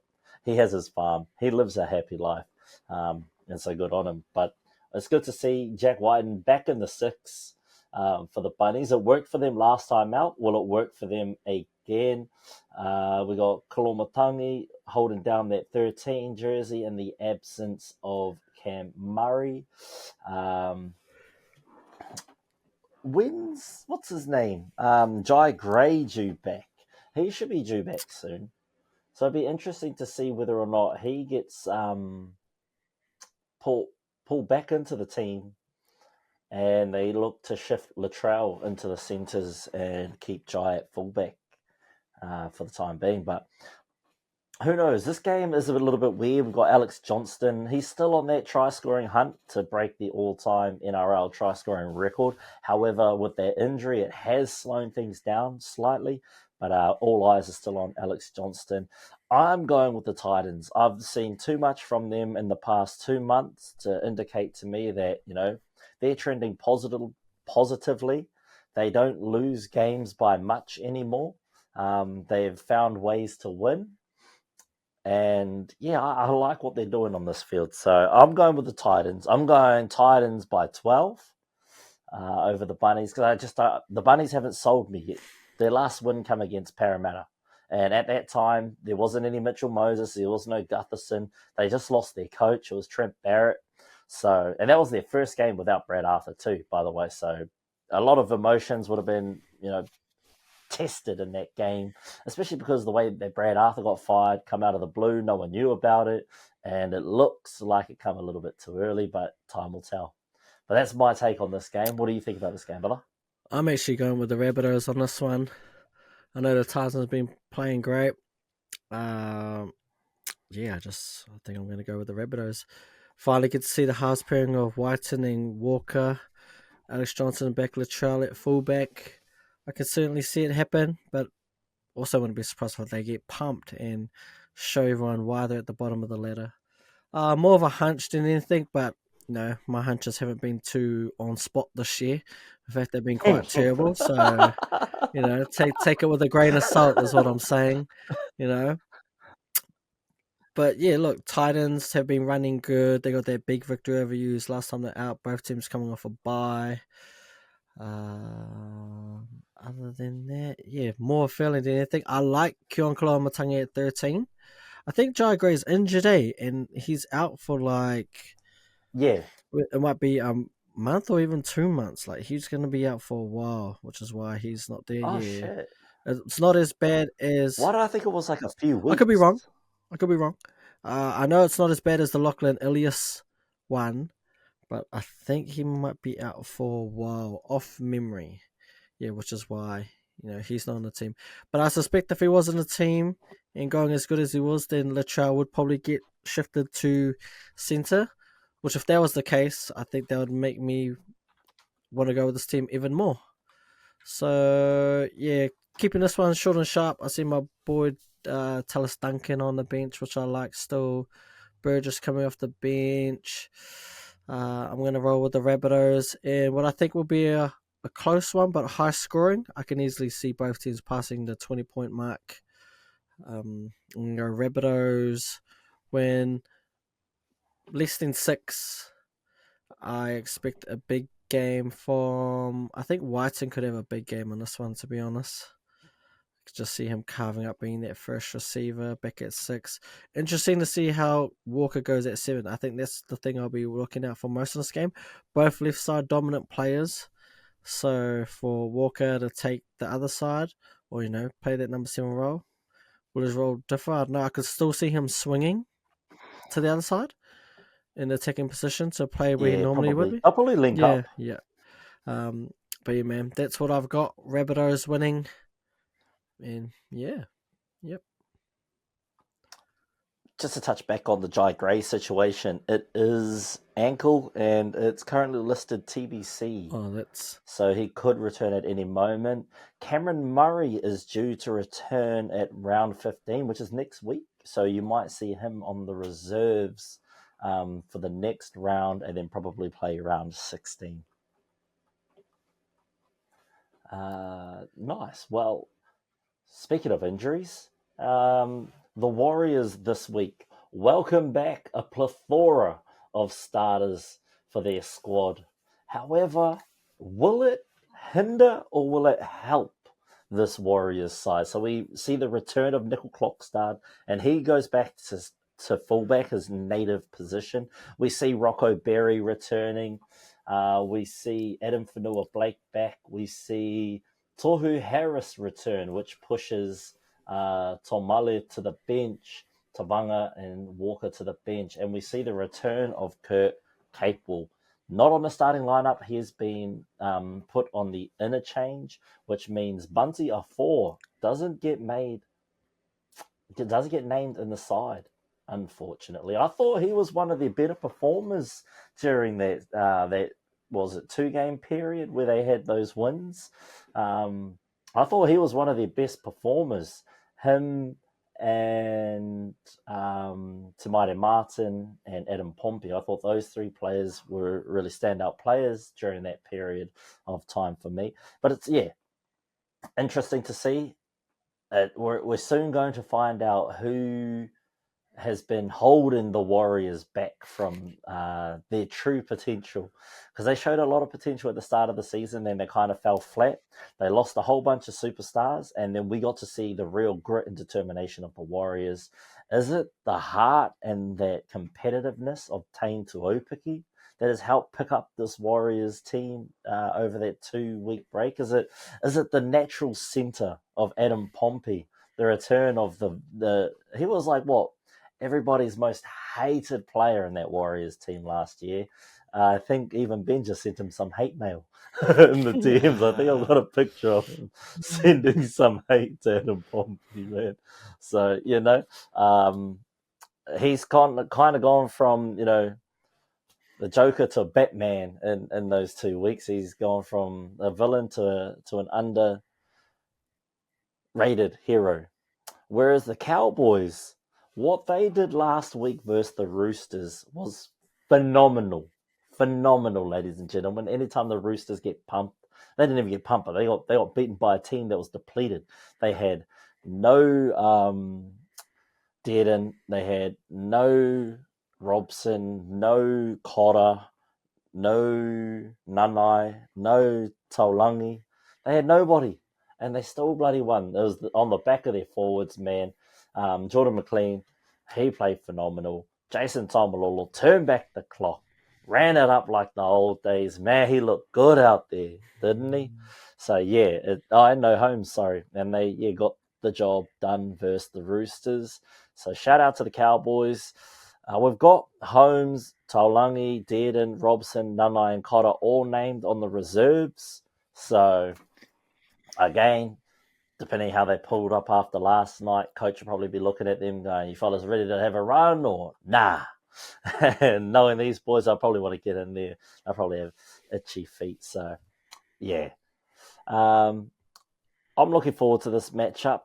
I'm gonna go with Cowboys just because I would go the Warriors if they still had that young lineup from the other week, but they brought in some of those old players that were injured when they were on that losing streak, and I'm unsure who that link was that was sort of holding the boys back, as per se.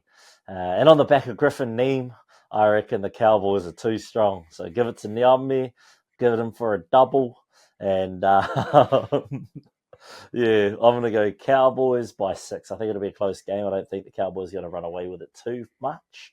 They'll have a few tired boys backing up from Origin potentially. So, yeah, I've got the Warriors by a little bit. Cowboys haven't had a bye yet. Not the Warriors, sorry, the Cowboys by a little bit. The Cowboys, haven't had a bye yet, so they are looking a bit tired. They will be looking forward to next week. I think next week is when they have their first bye this season, which is well deserved. I think they are the last team to have a bye. So they'll be looking to get this game won and under the belt and look forward to having a long shower after that game. The Warriors, I'm still a little bit confused about their identity. I'm not sure where they go.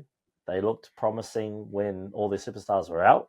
Now they're all back. Do they go back to how they were before they all got injured? Or do we see a new life injected into them? Is there a new game plan? Not too sure what Webby has in store for you guys, but yeah, good luck is all I can say. I'm still on the wagon. Still have my Waz bandwagon ticket here. I think there's a few more seats too if you want to jump back on. I think it emptied out a little while ago. But yeah, what do you think? What do I think about this game? For me, it comes down to whether the Origin players are back or not. Obviously, for the Cowboys, their 6 were named in a reserve. So, I mean, we'll know after the game whether or not they can back it up. It is Saturday, so that gives them today, Friday, to see how they pull up. And I think if the 6 of them are in, then they will get the job done against the Wilds. But I'm actually picking the Wilds to win this one. What's interesting I find is that they got Jackson Ford at prop and Barnett at second row. Is that like a typo thing? Like, are those two going to switch before the game, or has Barnett been playing the I have second no row? idea. Yeah, because that's... Well, Barnett has been playing second row for the past couple of weeks because that's where R4 and Tomale were. in the props. So interesting that they're stuck with that, but I mean, I guess if it's a winning formula, why change it? And then you got the likes of Kirk Capewell off the bench. Maybe they could make a late switch for Bunty to come on, but I don't know who you would bring him on for other than Capewell, or maybe it's Tavanga. But you kind of need that insurance for Yeah. the 9, right? Which is where Tavanga plays.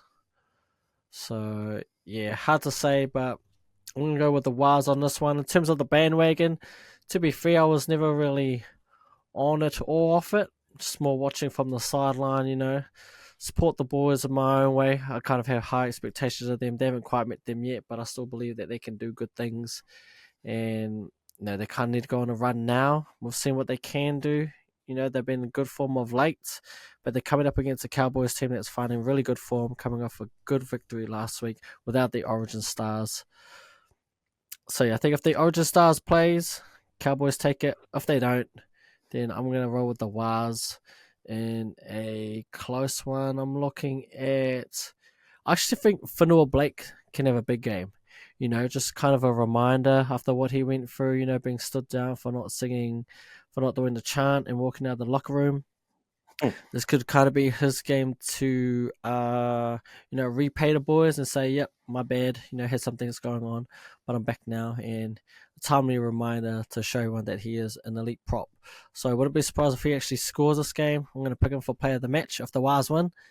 And if the Cowboys win, then I don't know, I'll probably go with Drinkwater.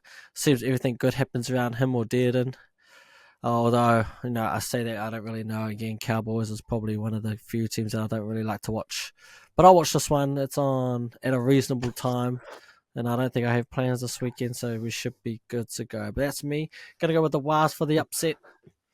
Unless the Origin boys play, then swipe that. And the Cowboys, I think the Cowboys are going to take that. So, yeah, man, that's what I got. All right, all right. Well, there you go, Waz fans. Look, I told you I'm not off the wagon, but I'm just not sure. You guys got me confused, man. You're like a ladyboy in Thailand. I don't know what you are. Anyway, heading over to Saturday evening, 9:35. It is the mighty, mighty Broncos taking on another confusing team, the Cronulla Sutherland Sharks, a team that is currently in second place, taking on a team that is currently in fifth. Now we've had our fair share of bad luck. Both teams have. But the Sharks showed a lot of weakness last week against Parramatta. And that weakness was that all it takes is a solid 7 to guide them around the park and operate that Parramatta squad. And somehow they turn into the Avengers. So all this Broncos team needs to do is stay healthy from the first minute through to the 80th. And all of our Origin boys have been named to back up. Kevy says it's Saturday. You played on Wednesday. You bloody ice bath, recover, and you better get your ass back on that field.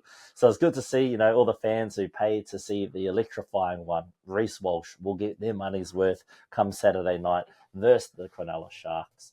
A few of our boys, because we're coming off the bye as well, will be well rested. And depending on how they go in training this week, if our boys are fit and ready to go after Origin, I think we've got every chance to beat these Cronulla Sharks. I'm just trying to look here at the lineup to see where... No, he's been excluded from the lineup. So we don't see, and I'm not wrong, right? We don't see Nico Hines anywhere in this team. No, he didn't get named at all. Didn't get named at all. Interesting. Okay, well, no Nico Hines means the Broncos should really get this job done, and it should get it done in an easy fashion, especially through the middle. I think Billy's going to get them on the front foot. He'll probably start a few sets with Corey Jensen instead of Payne Haas. Probably get the ball early to Pia Kura and Jordan Ricky. I think Payne might still be in a little bit of pain after last night's game.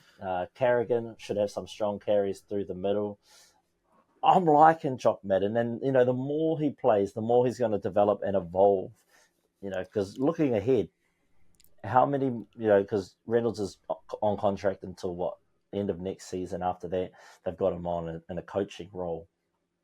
Jock Madden's the next man up, because Kobe, he's still what, 18 this year. He's still playing in like the under 19s. Before, I think he got called up to play South Logan in the weekend, where he scored, I think, 2 tries, or he scored 1 try in the 46 something win over Burley, I think it was.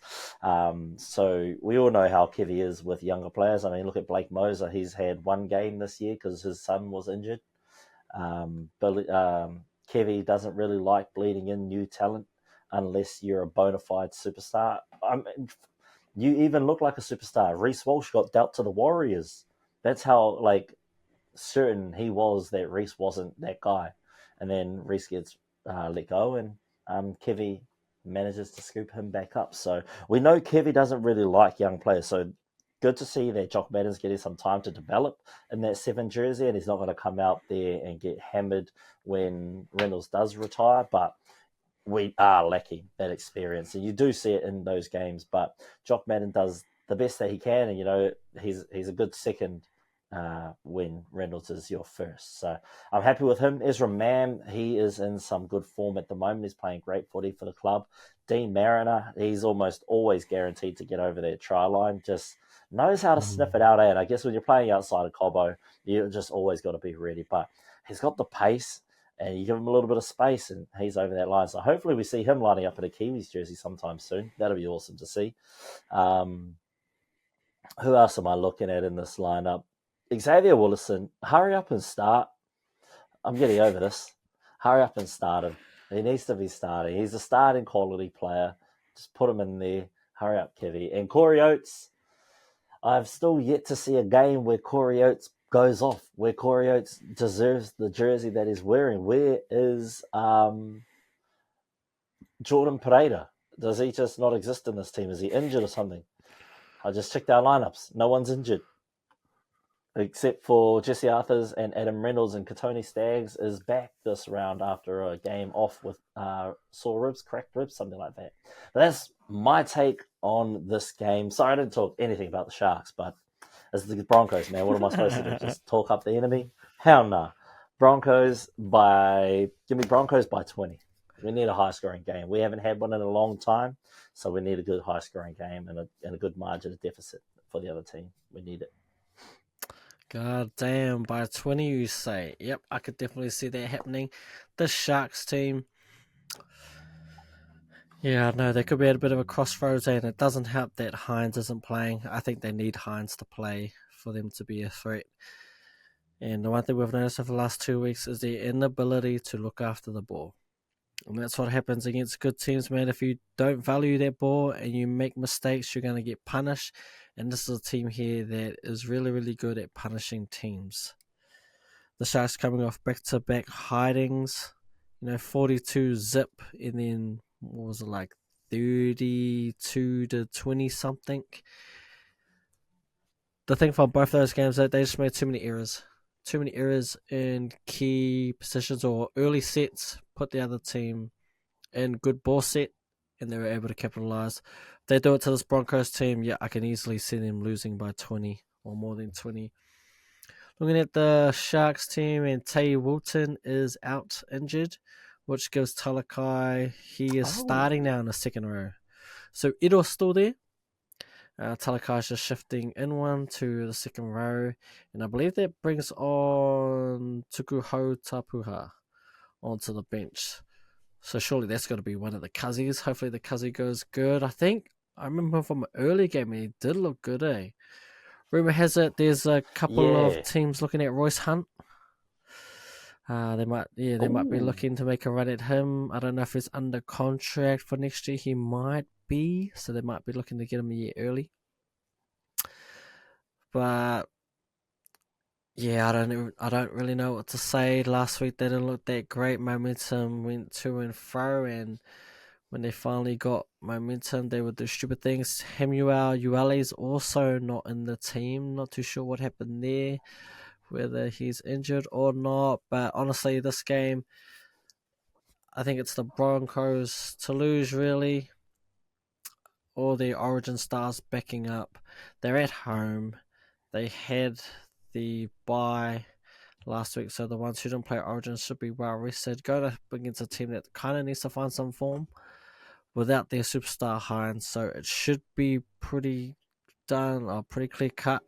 But once again, you never know. I mean, I said that about 3 of the games last week, and they all went against had no, they didn't go which way I thought they would go. But in saying that, I'm sticking with the Broncos, similar to you by a lot. To be honest, I think it's going to be Mane. I really like him, and it annoys me. I don't know what it is, but I like his style. A great runner, man. I feel as though this is easily. Just puts his head down, eh? Man. The combo with him and Welsh is freaky. It's like they can just read each other, and they know what the other one's thinking. And even though Reynolds isn't there, as long as you've got Mann and Welsh in the team, they just make things out of nothing. And I can see that those two duo going wild in this game, especially if the Sharks keep giving them good ball and they keep turning the ball over. If that happens, it's going to be a long night for the Sharks. But I'm rolling with the Broncos and a dominant victory at home. I'm going to go Ezra Mann as the player of the game. Ooh, nice. But I will say this. If the Sharks do somehow beat the Broncos, that would kind of put them in their echelon. Barring the Titans, the only teams that the Broncos have lost to have been, top tier sides. The Roosters, the Panthers, and the Storm. So if we lose to the Sharks, they kind of belong up with those teams there. But we shouldn't lose. We don't lose back to back, and we don't lose like that. Not to the Titans and then to the Sharks. That's pathetic. So I'm looking for the Broncos to get up. It's Sunday now, 4 p.m. Amy Park in Melbourne. Melbourne Storm in first place take on the Knights in 11. I'll throw it over to you. You give us your thoughts, and I'll go off with you. Yep. Off the back of last week, I think this might be a dominant victory for the Storm because the Knights are utter trash. Is off the bat. Far longer the fullback there. I think you could have a big game. I know they don't have Munster, but as long as you've got Hughes, I think you kind of have nothing to worry about. Harry Grant, obviously backing up from last night's game.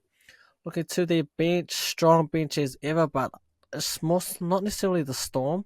I mean, we know what we expect from the Storm, right? It's always next person up. They go through their processes, and they're never really out of games. They at the start of the season, right? They had that string of over a month, where they won all those games at the death. They then had a few close losses. I think did they lose their last game? Can't remember, but let me have a look. They did have that run where they did versus who was it? Manly beat them. That's right, it's Manly. Well, even worse, right? By 6. Like Storm. Similar to Penrith, similar to Broncos, are a team that rarely do they lose back-to-back games. Added they had a bye as well. And who are the Origin players? Coates and Grant? Yeah. That's it, yeah. None of their forwards got selected. Yeah. I mean, I could see a dominant victory for them, really. In this night's team, I thought they were going to change their halves pairing of Cogger and Hastings. We've talked about it, right? There's been times where it was Hastings and Gamble. They had to change that because it just wasn't working. We thought that this should have been the house pairing the whole time. They finally went to it, and they actually looked good. Got some wins together. But last week was just terrible. Easily their worst loss of the season. They just didn't look, I don't know. They just failed to shoot a shot, and they got burnt for it. And they haven't even made a change from the team they got absolutely smoked. I don't remember Brodie Jones last week, so maybe that's it. But Hetherington is named as a reserve, so he could be a late inclusion for Brodie Jones. Daniel Saifidi, or one of you Saifidi brothers, I don't know how you only got to find. That's some BS if you ask me. But it is what it is. Armstrong be looking to bounce back from that game last week. Wasn't his best. Gagai, I thought was solid. I feel as though he's the only solid person in the backline. Like, you know what you're going to get from him. He's just a good vet. Yeah. But yeah, they definitely missed Bradman Best last week, but it wouldn't have mattered if he was there anyway. So yeah, I'm gonna go with the Storm on this one. I'm still gutted that the bro, Howarth can't crack the 17. Uh, if you've been following the podcast, you know that we want him in the team. I don't know what's happening there. He's on good coin, 500,000. I'm pretty sure to just sit there. I don't know if he'll eventually get a shot. It seems like Sean Bloor and Katoa have jumped him for that second row spot. Who knows? But I do expect the Storm to get it done. I want to say by more than 6, I reckon. And I actually think Fa'alogo is going to have a big game. So here's my pick for player of the game. That's all I've got, man. What about you? What are your thoughts on this game? Yeah, well, for the Knights, they can't wait for round 16 to come, and that's when Bradman Best is expected to return. Because, up until he went down, he was by far their best player week in and week out. He'd just find the ball, pick it up, and make meters. Phenomenal player, and had he not been injured, we'd definitely be see him. We'd definitely would have been seeing him. Gee, I can't get my words out tonight, man. We would have been seeing him lined up alongside Stephen Crichton in New South Wales last night. So hard luck for Bradman Best, but yeah, he'll be back, and I don't think the Knights can wait for his return.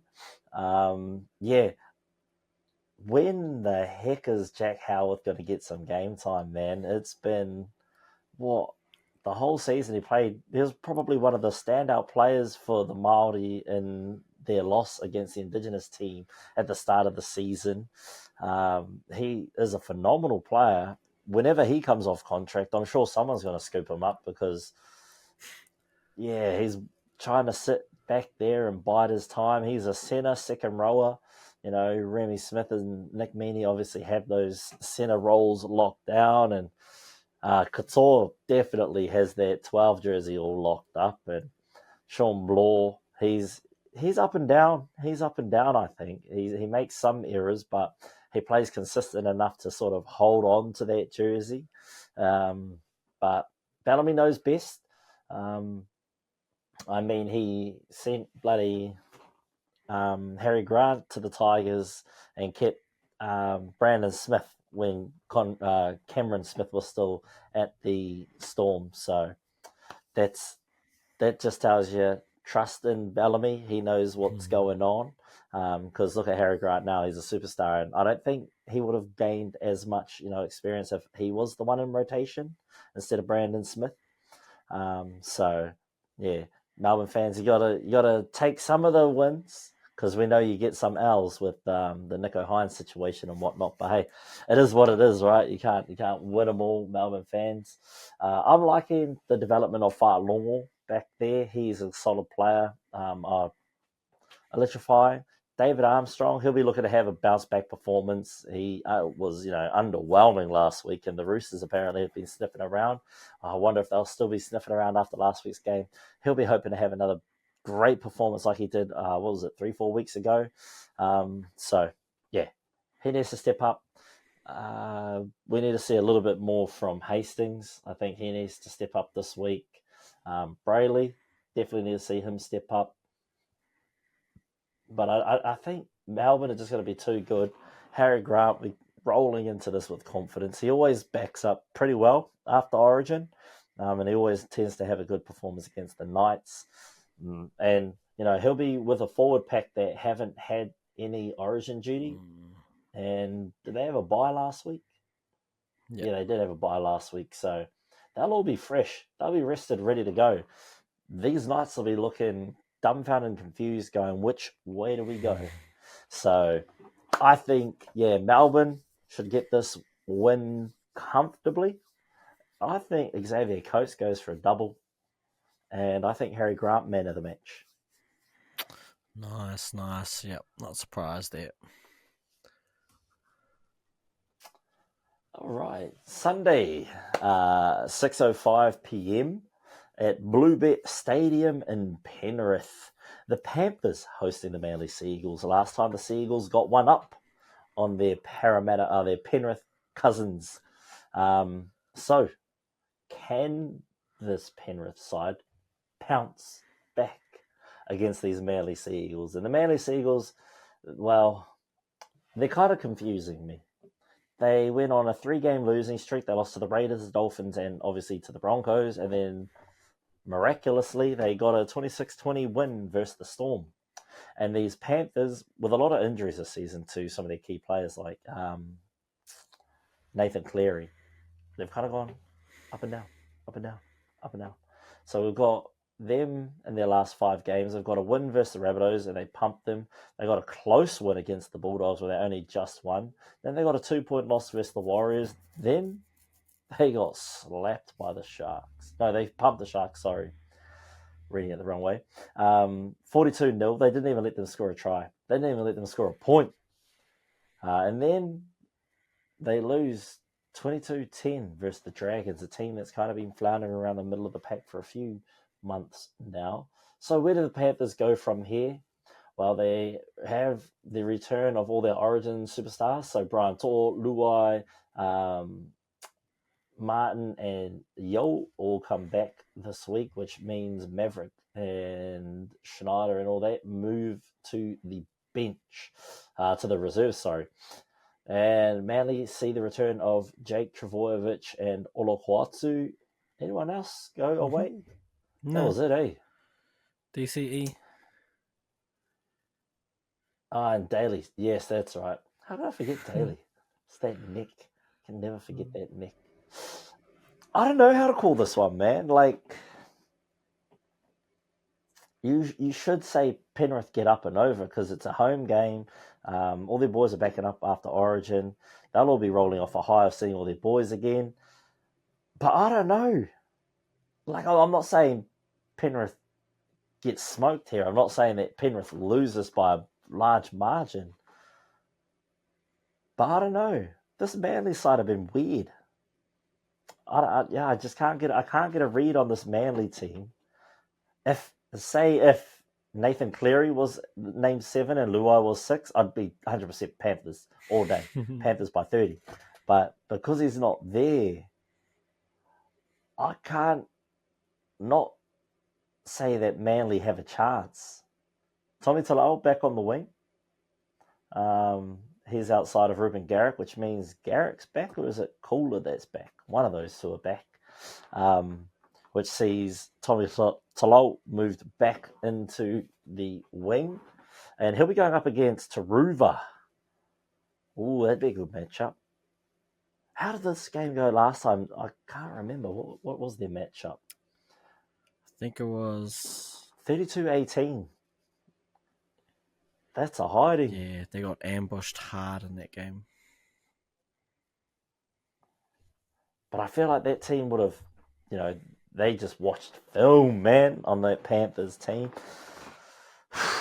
But we've never seen Panthers lose back-to-back. So, for that very reason, and that reason alone, I'm going to go Panthers.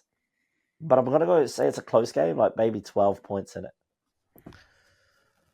And that's all I can kind of say about this game. I don't know how to call it. So I'm going Panthers by 12. That's all I'm going with. What are your thoughts and feelings on this game, brother? My thoughts on this game is that I do expect Penrith to win. I'm interested to follow the Taylor May situation. His contract might get torn up. Oh, yeah. Not too sure what's going to happen. I think either he was planned to meet the board tonight or yesterday. Maybe. Well, there was the reports. Obviously he's out for the year anyway, because of the no fault ruling that they have. So the biggest winner of that is obviously Alamori. He's pretty much locked into that centre position now, and he's looked comfortable there. Former Bulldog, so it was sad to see him leave. He was a junior, but I mean, if you ask me, would I have Alamori or Critter? That's an easy decision. I'm going with Critter. And I think when that thing had been decided, Good trade. Cherry had already been signed. So someone had to give way, and unfortunately it was him. But I think it's worked out for both teams. He's in a position now where, he can actually play, and he's playing for a legit, premiership winning team where you would assume it's chip or nothing for them. And obviously we get the superstar that is Critter. We talked about last week, and how we all thought they were going to win, but I reckon it was the loss of Isaiah Yo that hurt them the most. He's back now, and Luai is back as well. I was a little bit surprised they went with Cole and not with Schneider, because if Schneider was there, you could put Luai back to 6 and have Schneider be the 7. But it is what it is. So, yes, in terms of the Seagulls team, I don't know, you already said it right. Can't really get a read of them. Interested to see of this Lehi Hopewadi. Do you know about him? Have you heard anything? Is this a debut? Not too sure about this. Is he related to the other Hopewadi Nah, boys? Is this another son? If it is, it's got to be the youngest, right? yeah, but I'm pretty sure he's played a couple of games Okay. already. I wouldn't have a clue. Yeah. Related to... Because I remember it was... Yeah. He is. Is he another one of the sons? That's why he's at this club. Oh, sure, that makes sense. Yeah. Yeah. Well, he would have to be the youngest, right? Will's the oldest. Albert, obviously, at the Raiders. Then this one. Interesting. Yeah. Well, I say all of that just to say, I mean, also got to give props to Jason Saab. He's one of his 11 kids. He's got 11. Yes. Yeah. Okay. Yeah, Mormons, Mormons, of that's course. Why. The thing. Look, shout out to Jason Saab as well, signing that extension for, I want to say it's either 26, like 2026, or 29. Like, it's a long ass deal. I want to say 26 because signing a deal through to 2029 just sounds too ridiculous. But congratulations to him. But yeah, man, I'm going with Penrith.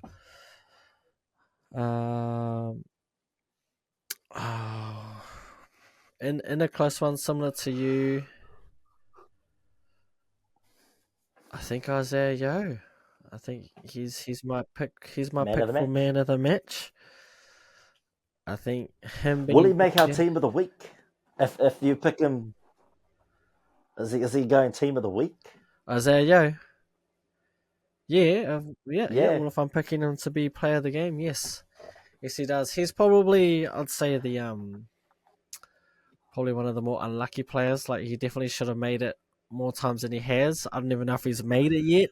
If he has, he's maybe made one. Unfortunately, that superstar at the Broncos, Paddy Carrigan, has a lot to say about what's happened.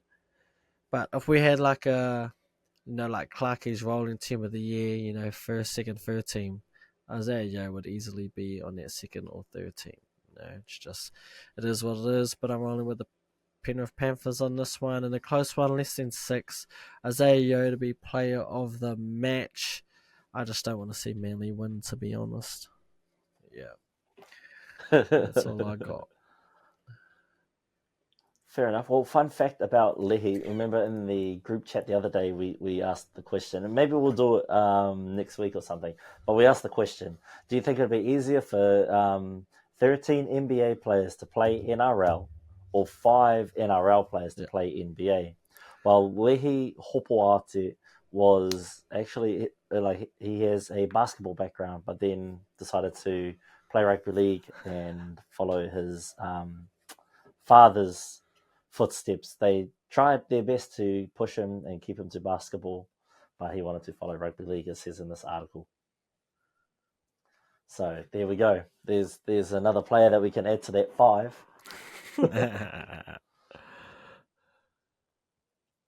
But we've got this week, weirdly enough, a Monday night game. So I'll throw it over to you, brother. You take the reins for this one here. Yes, so your King's birthday match of the day on Monday is my Bulldogs against the Parramatta Eels.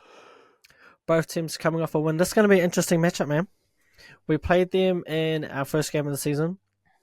They beat us quite convincingly. Uh, from memories of that game, they just had all the ball. I think Blake Taft didn't have the greatest game. I think he dropped it on like the second set or something, or like this literally second play. In that first 20 minutes, we just got blitzed and blitzed and blitzed.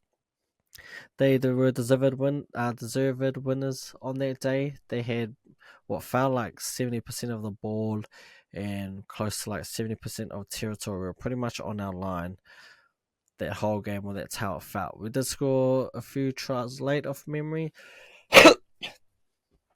but that was then, and this is now. A lot has changed with these two teams. I mean, Eos, they went on that massive slide, but they're back now, and I think this is going to give us a good indication of where we are. For the Eels, they are back to pretty much their full strength team, and coming off that victory last week against the Sharks, there'll be a good confidence builder for them. And now the question is, can they carry that momentum over?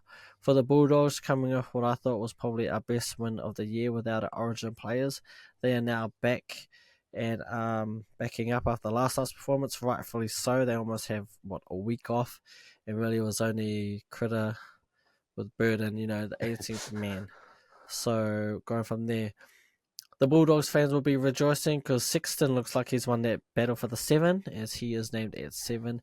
Drew Hutchinson, I believe, is a reserve. Yep, he is there.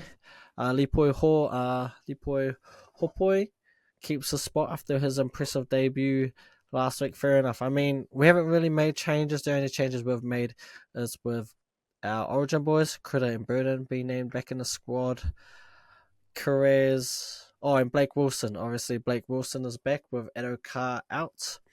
Looks like he is partnered up with Crichton. And interesting that they've opted to switch Crichton back. From the looks of this, Critter is going to be playing on the same side as Burden. So it's going to be Burden, Critter, and Wilson. And Bronson Cherry's been shifted back to the side with Carrez. So we have Sexton, Cherry, and Carrez on the other side. Jacob Preston, after his impressive performance last week, looks to continue his dominant form. And Kurt Mann is starting at 13, but don't be surprised if they switch him with Bailey Hayward starting. I don't necessarily agree with that. I think Kurt Mann should start, being Hayward off the bench when those forwards are tired, but it seems to be working. Bailey Hayward starting and Mann coming off the bench, so look for that to happen again. I don't know how to call it, man. I think this could be the game of the round. It is at Accor Stadium, and we are home. We haven't lost at home yet, but I said last week we hadn't won on the road, and then we did. I really don't know which way it's gonna go. I think it's gonna be a good contest, and this game will show us if the Eels can make a run at the 8. I think if they lose it, that might be it, done and dusted. And for us, if we can win it, this will build on our credentials that we are indeed a top 8 worthy team to get a victory against a team that's obviously underperformed this year. Hasn't been their best year, but they're still there. And also, it's the return of our former coach, Trent Barrett. He's obviously the head coach of this Eels team, so this is his first time playing us. So you got that kind of playing in the background as well. I think that bodes well better for us, because you would assume that we know how he wants to play, his structures and styles. I don't know if that helps or hinder us. It's just another storyline to add. Anyway, look, I'm going to go with the Bulldogs. I think they can get it done. No, in fact, I know they can get it done. And if we win, this will, I think, give me the confidence to say that I think we're a top 8 team. For the Eels, if they can pull off the victory, then it would be a timely reminder to everyone just how good they are, and that's a team you don't want to see, right? And if they get into the 8, then I don't think you'd want to be playing them. But yes, I'm going to go with us as the winner. In terms of player of the game, you know what? I'm going to go with that man, that pest. I'm going to go with Reid Mahone. He's been in such good form, man. His last 3 games has been really, really good for us. I think he continues that form. I think he gets under their skin, and hopefully he gets another one sent to the bin. But yes, so Reed Mahone to win player of the game, Bulldogs to win in a close one, but I think it might be. Nah, actually, we're never in high scoring games because our defense is too strong. In a closely fought one, but I think we will win by 6 or more than 6. Um, so, yeah, man, that's what I've got. What about you? What are your thoughts on this game? Well, I was like 100% sold on, well, not 100%, maybe like 75% sold on the Eels, right? Until you mentioned Trent Barrett coming back to coach against his former team. That adds more fuel for the Bulldogs to compete, more pressure for Barrett to win. Like, it's a must win for him because he's coaching against his former team. Whereas the Bulldogs, they just go out there, win, and then it's a shame we beat our former coach. Lol. That adds to it. But I want to see the narrative of Himmy Moses. Him Moses, man. If Himmy Moses can just keep being him and have those he is him performances and have Dylan Brown just be solid, man, I'm gonna love those storylines. Because Dylan Brown is a solid second. He is great defensively. He plays that role. He knows where to be. He knows that it's Moses' team. When Moses says, "Look at me, I'm the captain now," Brown says, "Yes, sir. Let's go. Let's ride." He's like, what's that one? He's the Martin to Moses's Mike Lowry. Moses is Mike Lowry and Dylan's just Martin. But hey, they had those vibes, and those vibes are unmatched. When it comes to the forward pack, on paper, it looks like the Parramatta Eels win that one. However, the Bulldogs this season have been punching well above their weight. They remind me of a Pacquiao in his prime. Just pint size, but packed full of punch. It's a lot of peas in one sentence. But yeah, man, I like this Bulldogs team. They're fun to watch. They're just a little undersized, but they don't lack heart. They don't lack belief. They play for one another. They play for the pride of the jersey. I think something that's been lacking in Bulldogs history in recent years. They just have been underwhelming, and that's putting it lightly. I think saying that the Bulldogs have been underwhelming in recent years, but to see them, there or thereabouts is quite refreshing, and it's a club that you never want to see down for too long. You got Roosters that are always up the top. You want to see them down. You don't want to see good teams that have like a rich history and a good fan base. You don't ever want to see them down. And the Bulldogs have always been like a good breeding ground of talented players. So yeah, just looking forward to seeing their ascension over the past few weeks. Hopgood is back from Origin duty. Be praising him, but yeah, all eyes for me are on Mitchell Moses in this game. I'm only saying that because I picked him up in fantasy over the week. I dropped Hastings and I picked up Moses, so I hope this doesn't backfire. And Hastings has a great game and Moses is shit. But hey, all eyes on Mitchy Moses. If anyone can turn this team around, it apparently is him. It's no one but him. Others have come into this team and they have all failed. Um, no one has been able to turn this team around except for Mitchell Moses. So he is that guy. Um, I think it's going to be a close game, though. I don't think the Eels run away with it. Neither do the Bulldogs. I think it's 6 to 12 points, the final deficit. And if Parramatta win, it's got to go to Mitchy Moses. I think, last week just built that confidence. He's back on the field. Oh, yeah, okay, I'm him. I'm him. And now this game, he's going to be making Mags go, oh, okay, I see him, Moses. Maybe I'll make a play at him in this on that 7 jumper for games 2 and 3. So keep an eye on that, Iwi. Keep an eye on Mitchell Moses because he is one to watch. He's one to watch right now. We need that fantasy score to go right up because I forgot to captain an active player last week. So I need some help there. I need some help there, David. Bro, it was like I can't remember. I think it was you in the group chat. You messaged like, "Oh, ready for the game, or whatever," and then it kicked off, and I was like, "Fuck! I haven't changed my captains. I don't even know who my captains are this week."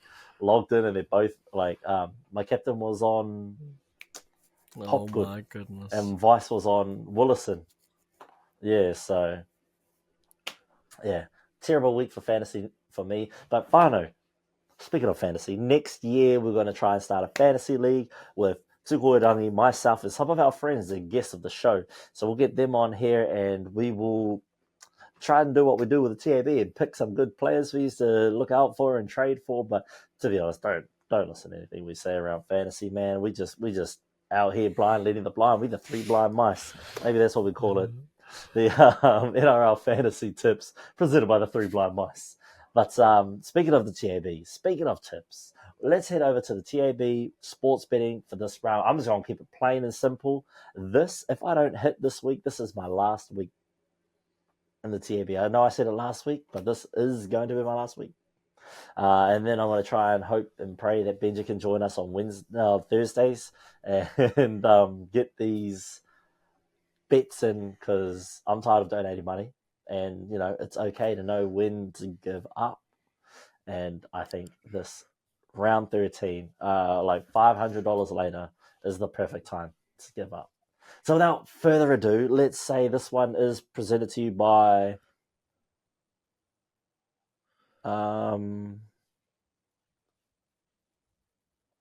Sony. Presented by Sony. The new ZVE1, the best vlogging camera in influencer spaces. So if you're planning on being an influencer, check out the Sony ZVE1, the ZV1 camera in stores now. It's part of the Alpha range, so it does have E-mounts that you can select and change the different lenses to perfect your view. And in fact, I'm currently filming on a Sony ZV-E1 at the moment. So, but I know this isn't a paid promotion. I'm just trying to sell things as if we are getting promoted, as if we are getting sponsored, but we're not. So if you do own a business and you want to sponsor the boys, just let us know. It could be just shout us a box every week and we'll shout out your business. we'll put a sticker on the back wall for you. But no, without me carrying on any further, we'll throw it over to two. Give us your bets for the week, and then I'll go through mine, and we'll see what the power is. Yes, we've decided to keep it super simple, kind of like you, or I guess I'm known for the more simpler bets in the classic head-to-head or margins. We're going straight for head-to-head this week, so this is a $10 bet I have put on. Head-to-head first game, I've gone with the Dragons to win that one. I have picked the Rabbitos for the upset against the Titans, followed by the Warriors. That's also an upset against the Cowboys. I picked your Broncos to give the Sharks a hiding. Melbourne to beat the Knights. Penrith to beat the Sea Eagles. And I've got my Bulldogs, who apparently are underdogs against Parramatta, even though we're at home. That $10 bet nets you a return of $350. If it comes through, we own. That's all I'm going to say. Yep, that's my bet, bro. Nice and simple, straight to the point. What you got for us?